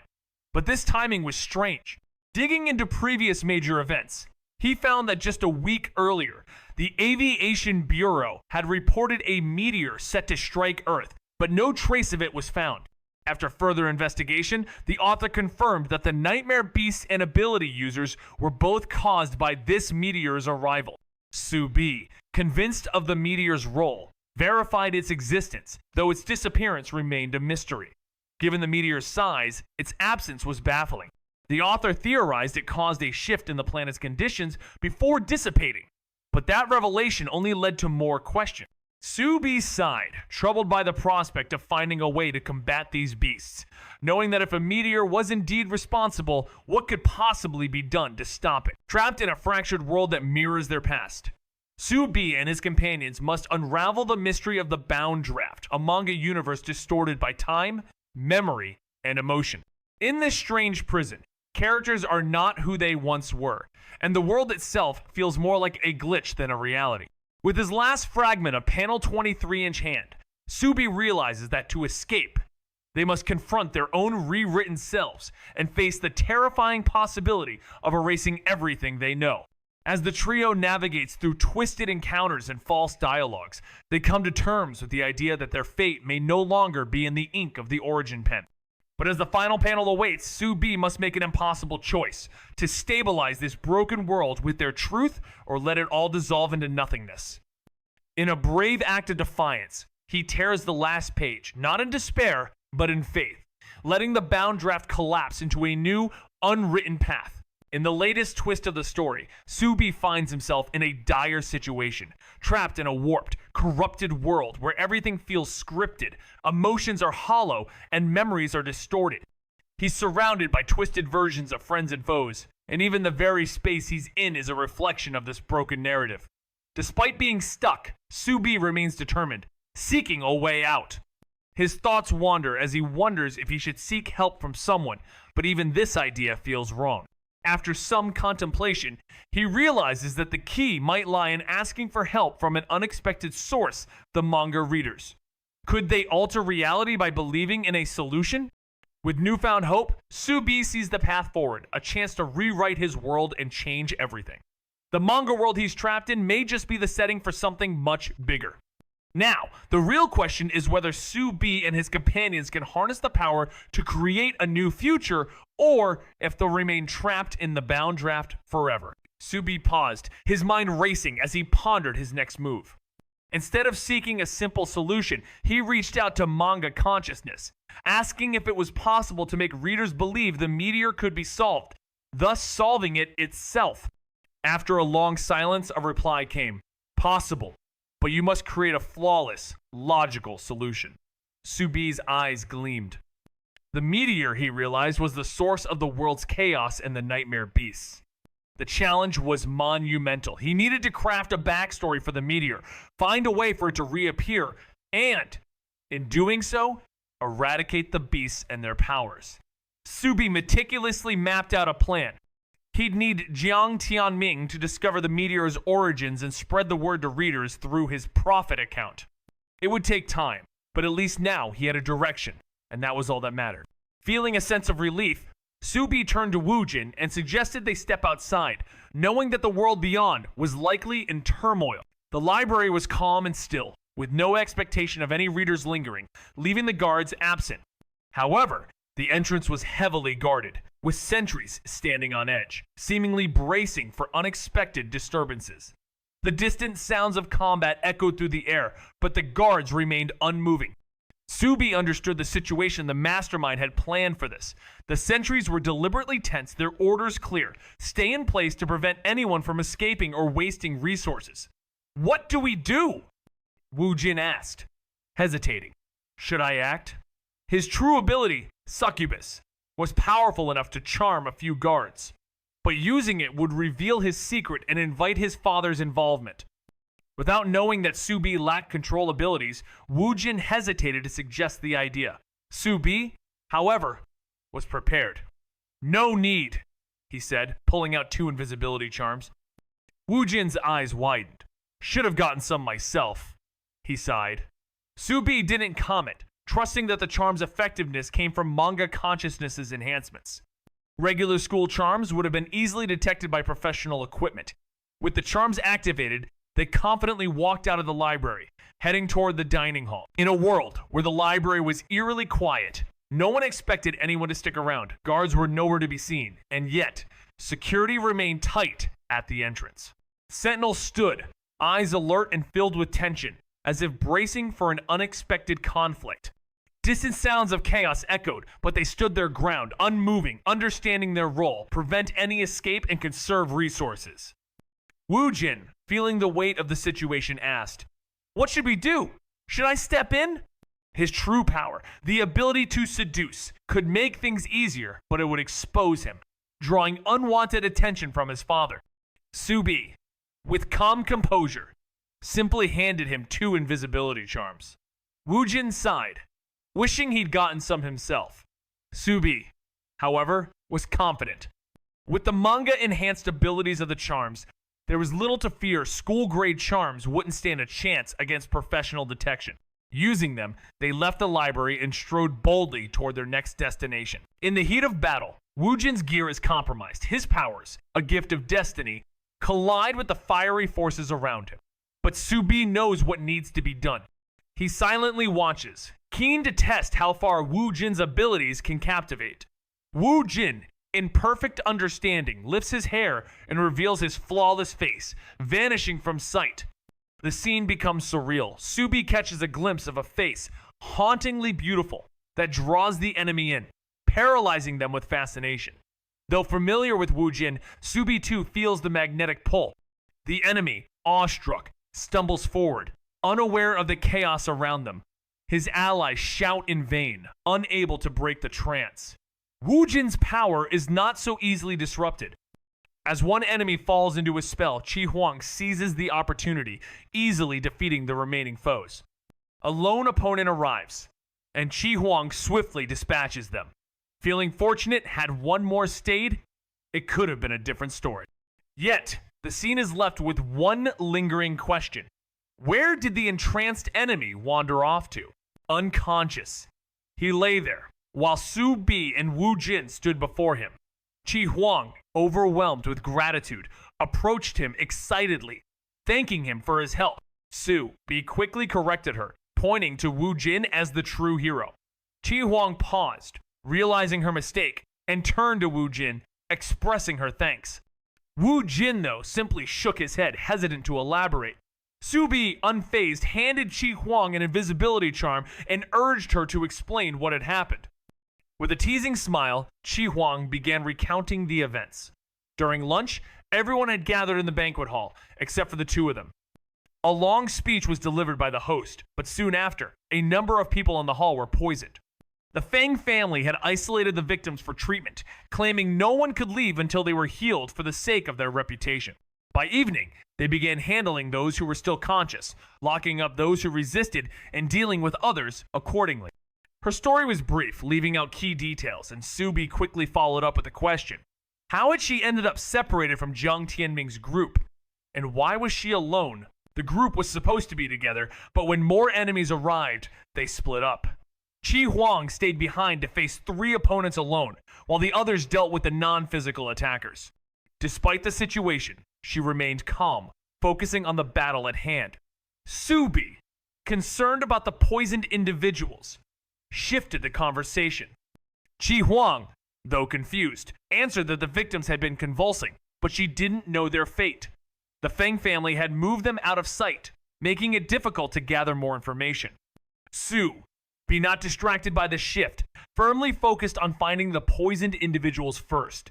The enemy's plan depended on them, and saving them was crucial for a successful counterattack.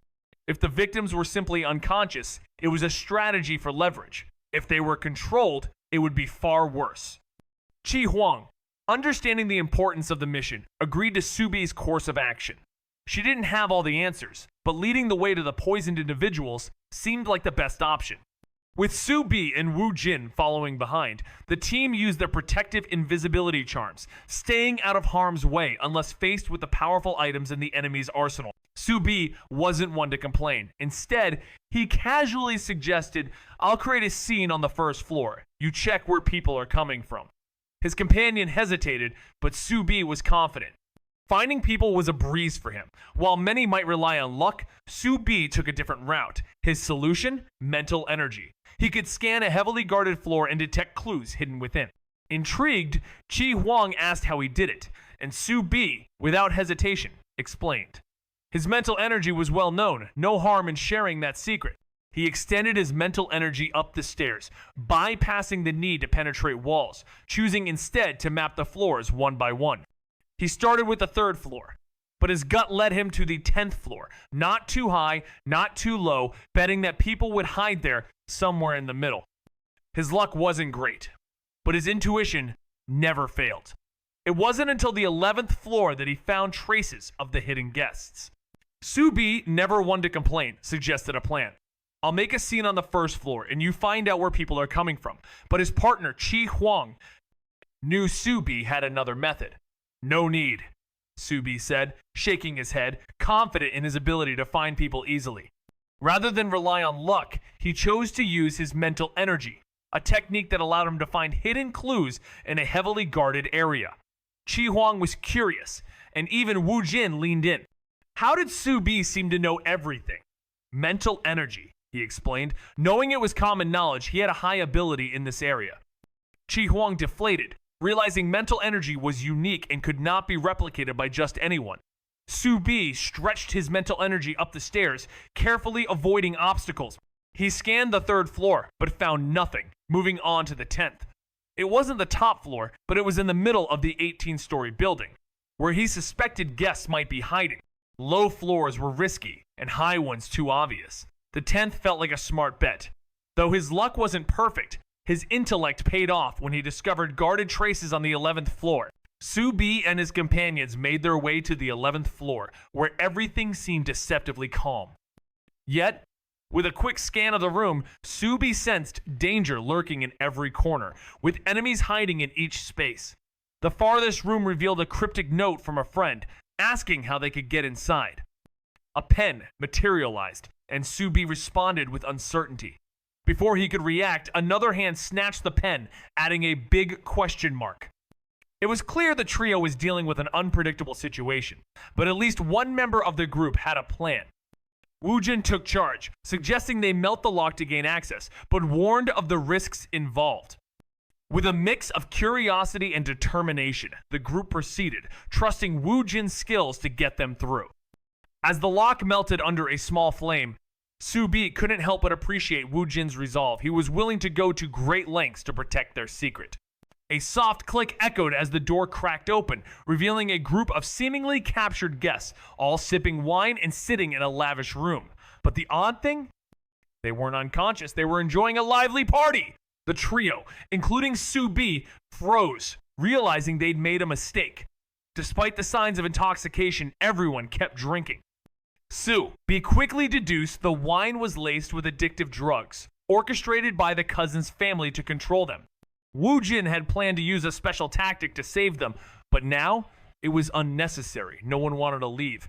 As the group began to panic and shout for help, the trio fled, racing downstairs to safety. The quiet corridor echoed with a soft click as the door creaked open. Inside, voices buzzed. "Who opened the door?" came the shouts. The trio, led by Su Bi, quickly realized that the poisoned individuals weren't unconscious but were sitting up, fully aware. They looked out of place in a lavish reception room, each holding a wine glass. Their faces tense, but the room told a different story. Snacks with bite marks, lingering smiles, and wine stains suggested they had just shared a lively toast. This wasn't a kidnapping. They were still in the middle of a party.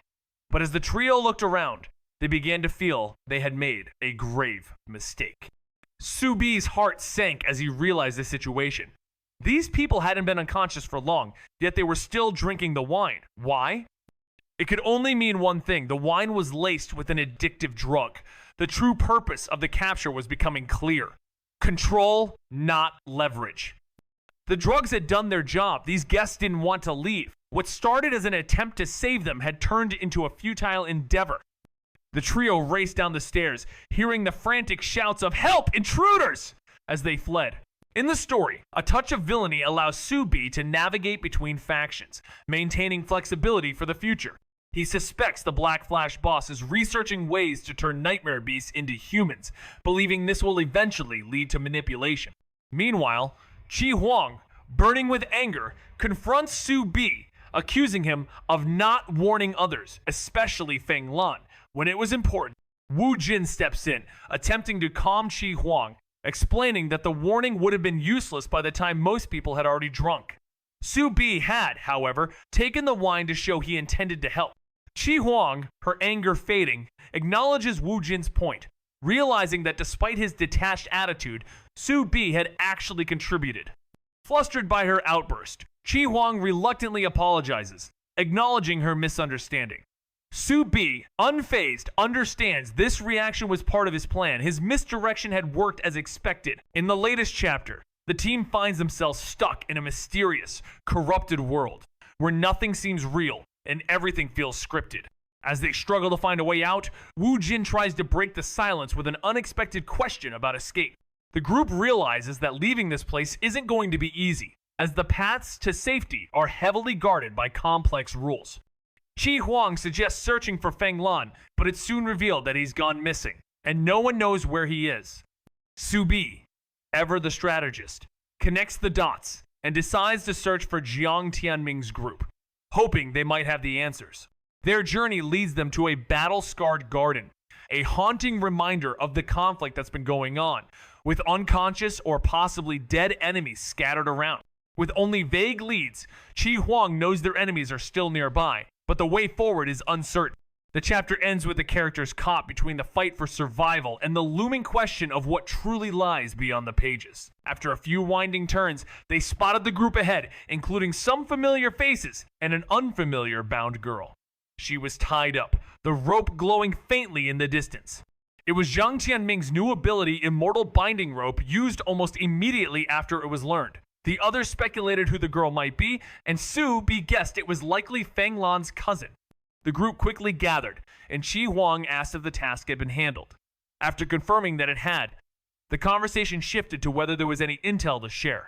As always, Subi's presence was undeniable, though Wu Jin remained quieter, and Ai Baoju eagerly awaited news.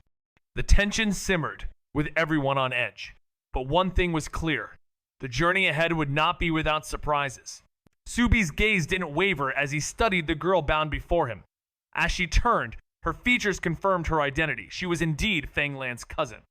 With her white hair elegantly tied in a bun and pale green eyes that shimmered with both anger and a hint of grievance, she was unmistakably related to Feng Lan. "What's your plan, binding her like this?" Subi asked Jiang Tianming, shifting his focus. Leading them to a quiet corner, Jiang Tianming explained, "She's the cousin Feng Lan mentioned. You probably recognized her. We found her being escorted to the castle. When she saw us, she ordered her guards to seize us. We fought back, her guards were defeated, and we captured her." It had been a while since meeting Chi Huang and uncovering the hidden guests. And yet, Jiang Tianming's group remained in the garden, suggesting they'd been occupied with the cousin for quite some time. "Why not ask her about their plan?" Chi Huang asked, his hand igniting a spark. "What if she escapes later?" The cousin, indignant, protested. "I'm a good person. I didn't betray my cousin. Who would want to be caught up in this mess?" In a world where everything feels off, Subi, Zhao Xiaoyu, and Si Zhaohua find themselves trapped in a twisted version of their previous adventures. Now a bound draft, a corrupted realm where memories are foggy and enemies return as distorted echoes. Each step feels like they're stuck in a never-ending revision, where their only hope is to find a stable, final panel. As they journey through this distorted space, they confront versions of themselves that are rewritten and altered, forcing them to confront not just the world around them, but their own identities. Su B, armed with the last piece of the mysterious panel 23, must decide whether to stabilize the world or let it dissolve entirely, making way for something new. As tensions rise, Zhao Xiaoyu redefines her power into a weapon of truth, while Si Zhaohua uncovers his true potential. The trio faces the final challenge, the last blank page, a symbol of their truth and choice. In the end, Subi's decision tears the story forward, breaking the bound draft and opening the path to an unwritten future. Mu Tiran, the most earnest of the group, struggled to suppress his laughter while offering a kind explanation. If we appear in key spots, he'll find us. Su B, ever the logical thinker, believed that Feng Lan was watching them, perhaps even drawing closer now that they had captured Feng Ling. With this in mind, he focused on Feng Ling, activating his ability to check her destiny compass. To his surprise, both the big and small pointers were positioned favorably. The small pointer, representing short-term success, was a good sign. However, it was the large pointer that caught his attention. After rechecking its meaning, Su B realized that it pointed to 10 o'clock, indicating an outward journey, not just departure, but leaving everything behind. Given Feng Ling's rebellious nature and her choice of career, despite her immense ability, the positive signs suggested freedom might indeed be in her future. Convinced that she was mostly good, with a lingering 20% doubt, he decided to test her further. He presented her with a glass of red wine. "Do you recognize this?" he asked. Feng Ling was visibly shocked. "How did you get that?" she asked. They collected all the poison after lunch. The word poison confirmed her awareness of the wine's dangerous nature. "Do you know it? Can you fix it?" Shi Huang asked. Feng Ling shook her head, revealing her lack of knowledge. "My father brought it from outside. It's probably from their partnered organization." In a twist of fate, a new, unexpected player enters the scene. Everyone suspects the same mysterious organization behind the chaos, but the truth stuns them. The Black Flash. With whispered rumors of a dangerous product that makes its victims addicted, more powerful than any drug, the group grapples with this revelation. Tension rises as one character, holding onto a rope, tightens his grip in panic. The situation grows even more dire as questions mount. Why is the Black Flash so persistent even after an alleged defeat? Their sinister influence threatens not only one family but the entire system, pulling everyone into a web of uncertainty. What can they do when the threat seems so widespread? In a world where emotions and memories seem to twist like ink on a page, Su B and his companions find themselves trapped in a strange, rewritten version of their adventures. As they navigate this bizarre, fragmented reality, they begin to question the true nature of their existence. Zhao confronts a cruel version of herself. C faces the ghosts of teammates from alternate timelines. And Su B discovers the last piece of a crucial fragment, hinting at the way out. The trio soon realizes that their only hope lies in rewriting the story, not with logic, but with real emotion, confronting their deepest truths. As they near the end of the loop, the true power lies in choosing to leave behind what is written, tearing the final page, and embracing the uncertainty of a blank future. The world resets, no longer bound to the past, but open to infinite possibilities. Su B couldn't claim with certainty that she wasn't a villain. There was no need for baseless accusations. He turned to Wu Jin and asked, "Can you confirm?" Wu Jin nodded. His emotion-sensing ability, a passive trait of his race, wasn't harmful, so it rarely got blocked. Meanwhile, Feng Ling, rubbing her sore wrists, gave Su B an approving look.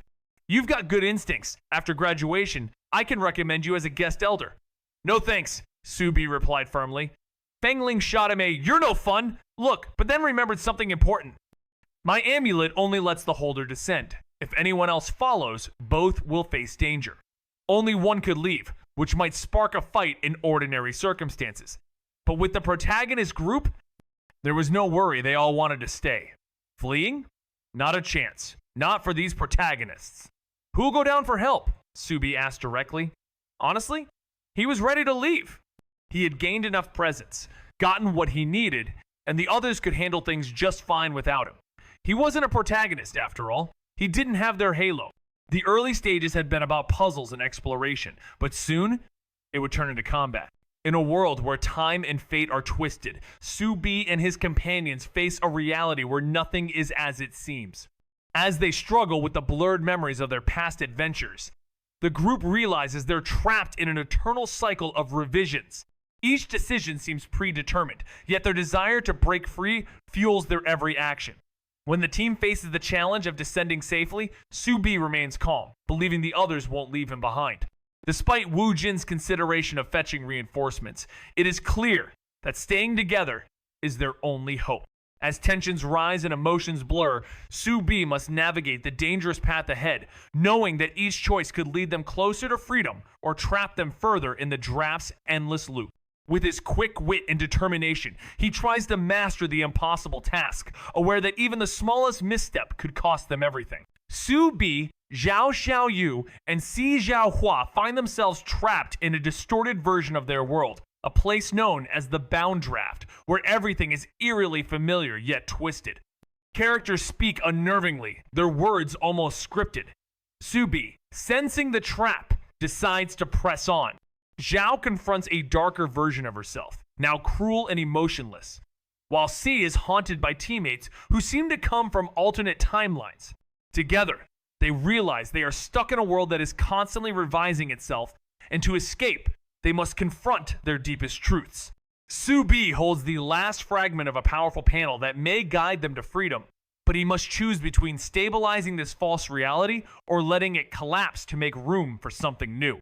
As they uncover the path to freedom, they must write their own destinies, breaking free from the predetermined roles they were once forced into.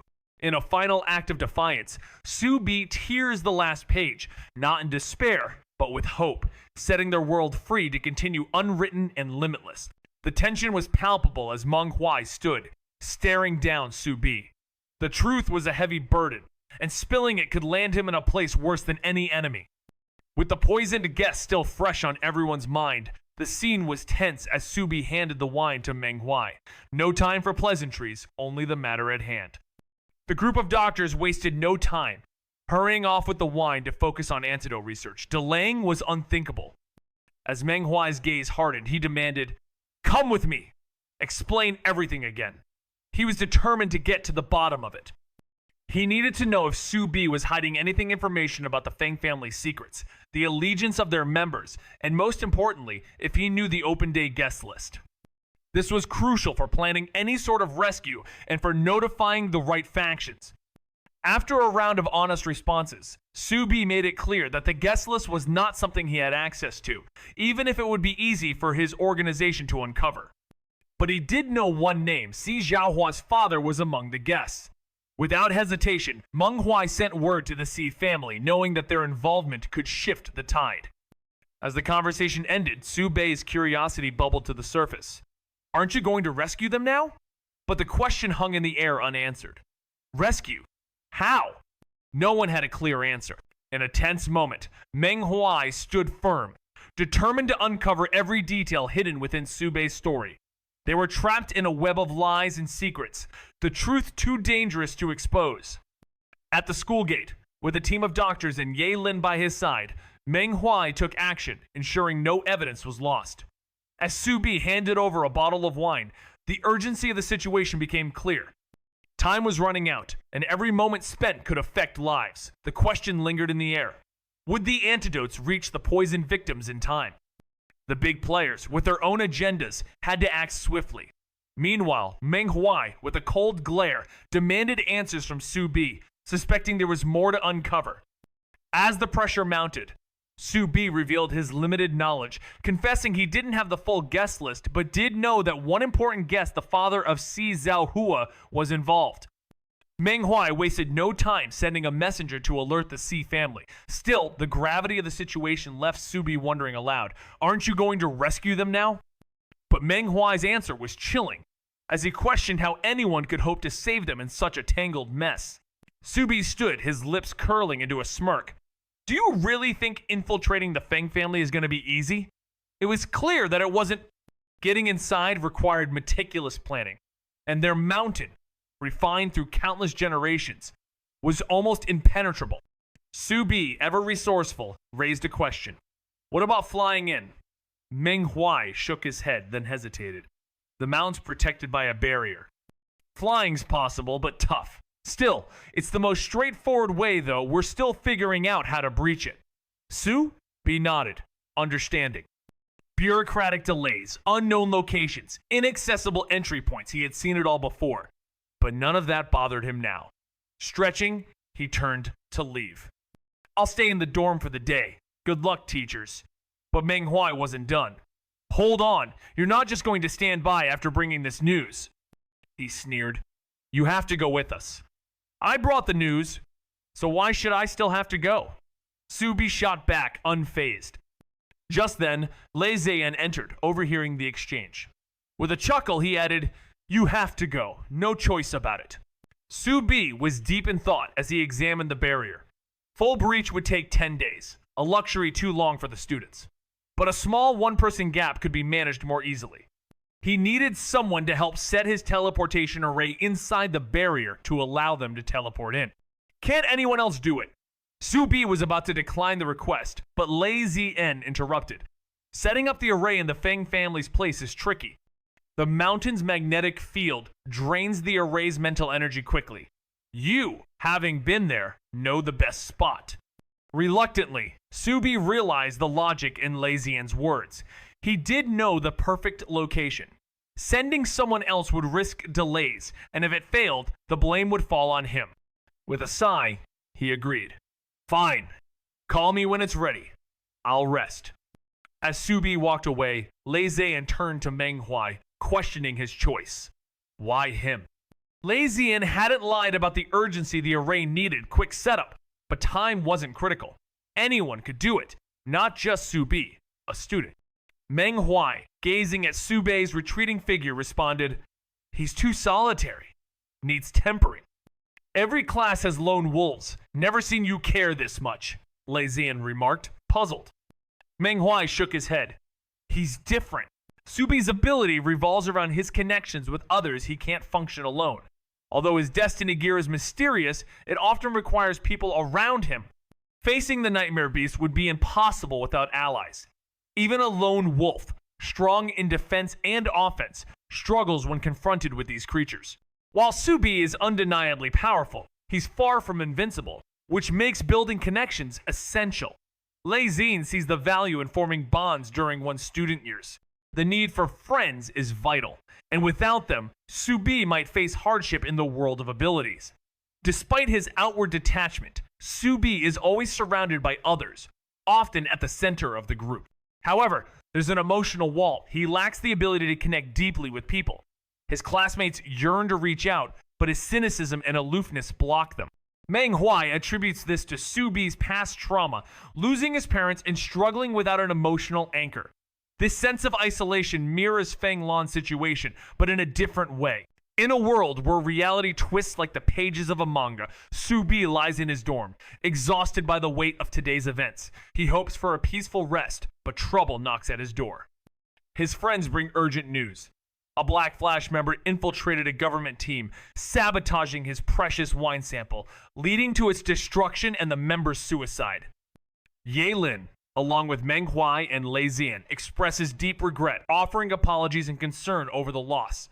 Despite the devastation, she reassures him that no blame will fall on him, though it's clear this is not just a simple mistake. The weight of this unexpected setback hangs heavily, leaving Subi to navigate the emotional and literal turmoil of his reality. In a world where everything feels scripted and out of place, Subi finds himself trapped in a strange, distorted manga. Here, the rules of the story are warped, the characters are rewritten, and even his past is twisted into new forms. As he navigates this corrupted world, Subi knows one thing for sure. This isn't part of the original narrative. The pages, however, hold a secret, the final panel, a gateway to escape. But the path to it isn't straightforward. Alongside his allies, Zhao Xiaoyu and Si Zhaohua, Su Bi faces reimagined versions of himself and those he once knew. With every challenge, he uncovers more about the space they're in and the true power of the Origin Pen, which is responsible for this madness. But when Su Bi tears the final page, it doesn't offer closure. Instead, it opens a new, unwritten path where anything is possible, and the story is free to continue, untethered from the boundaries of its past. Sitting at his desk, Su Bi couldn't help but wonder who was behind it all. Teachers believed a government doctor was working for Black Flash, but his manga instincts whispered that there was an internal spy at play. How else could Black Flash have gotten wind of the wine so quickly and sent someone to destroy it? The wine's report had passed through so many hands, yet even if Su Bi had suspicions, he knew he couldn't accuse anyone without solid proof. He sighed and finished jotting down today's Nightmare Beast intel. Memories were fleeting, but paper would hold steady. It was already past 11 p.m., 4 hours since he descended into the mess at 7 p.m. The barrier-breaking item was ready. Manhwa called Su Bi into the office, handing him a palm-sized diagram and a kite. Place this diagram on the ground as soon as you enter the Feng family's domain, and don't move it for 10 minutes, or the array will form incorrectly. This is the teleportation array, Manhwa explained. Then he handed Su Bi a glider. This will take you to the mountain across from the Feng family. Wind ability users will keep the air flowing. You control the kite. Look for the fluorescent gap. You'll see it. Su Bi, alongside his companions, found themselves trapped in a mysterious world that mimicked their past adventures. Yet everything felt wrong. With each interaction, the characters were forced into preordained roles, their memories warped, and their intentions twisted. This world, a creation of the Origin Pen, was not merely a stage for their past. It was a prison, a bound draft where everything was frozen in eternal revision. Su Bi, carrying the final shard of panel 23, realized that to escape, they needed to anchor a stable, final panel with genuine emotion, not the constructed logic of their story.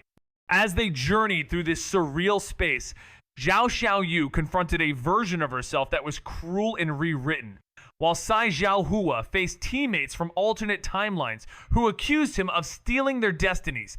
In the end, Su Bi, with determination, tore out the last page only to find it blank, revealing an open path rather than an ending. The manga continued, unwritten and free, offering them a new beginning beyond the constraints of fate. Under the cover of night, Su Bi landed near the library's bushes. The darkness concealed him, yet the guards noticed the strange kite that appeared seemingly out of nowhere. They were puzzled. Where did this kite come from? One of them wondered. The barrier doesn't let anything through, right? His partner shrugged. Maybe it blocks living things, but a kite's fine, right? They exchanged uncertain glances. The first guard waved it off. Destroy it. It can't cause any trouble. Unbeknownst to them, Su Bi had already used the invisibility charm to slip away. He reached the library, finding it as unguarded as before. With no one expecting visitors and the outer surveillance in place, no one thought anyone could be inside. After some thought, Su Bi placed the array on the 9th floor, distant enough to buy time if someone came. The secret room, though tempting, was small and would delay him too much if a large group arrived. Outside seemed safer. 10 minutes was all he needed. Just as he activated the array, the bookshelf shifted, revealing the secret room. Alarmed, Su Bi retreated to a corner behind the shelves, array in hand, and watched from a safe distance. The array was fine. He had taken just 5 minutes from arrival to set up. Su Bi reset the timer, preparing himself for the challenge ahead. 5 minutes was enough to deal with one person. Then, Wu Jin appeared, of course, since they had entered the room together. Su Bi called his name in relief, but Wu Jin seemed unsurprised, as if he'd expected Su Bi's return. "You're back?" he asked. "Here to prep for support?" His casual tone hinted at the inevitability of Su Bi's return. Su Bi, curious, reset the array and asked, "And you? Why are you back?" Wu Jin explained that Feng Lan had predicted Su Bi's return and sent him to meet him. Though Feng Lan hadn't specified where, Wu Jin guessed the library. Su Bi smiled, impressed by the guess. He then mentioned the arrival of the teachers and sat down, asking about what had happened since he left. Wu Jin recounted their progress, explaining how they had questioned Feng Ling, who had answered truthfully, a result of Su Bi untying her. However, Wu Jin's expression grew grim, and Su Bi raised an eyebrow, sensing something was off. "So, she's the enemy?" he asked, surprise creeping into his tone. Wu Jin hesitated before nodding. "Probably." Su Bi let out a frustrated laugh. "Is she? Or isn't she?" After returning to her parents, her tracker revealed their location. It was then that they met Feng Lan, just as her parents and a group ambushed them, demanding she return before attacking. Su Bi, sensing something more, urged Wu Jin to continue. Wu Jin shared his observation. She appeared shocked to see her parents, almost forced to go back. His ability to sense emotions hinted that something deeper was at play, possibly an emotional disruption. He speculated that Feng Ling might have been set up by her parents, unaware of the tracker, and was merely going along with the situation. However, they dropped the topic, as discussing her allegiance seemed irrelevant now. The key question was whether Feng Lan had been caught. If so, it could cause trouble, especially since Black Flash coveted his prophecy. Rescuing him would be nearly impossible with Black Flash's watchful eyes. Wu Jin, with a faint smile in his gray eyes, assured them, no, he escaped. He foresaw the danger and vanished before they could catch him. Su Bi couldn't help but laugh softly, imagining the frustration that must have consumed Jiang Tianming's group when they realized they had failed to catch anyone. A trap set to perfection, yet the result was a total empty-handed escape. With a flick of his hand, a gear materialized, and he leaned back, casually fiddling with it. "Stay 10 minutes, he said with a calm grin. "When the teachers arrive, it'll be over.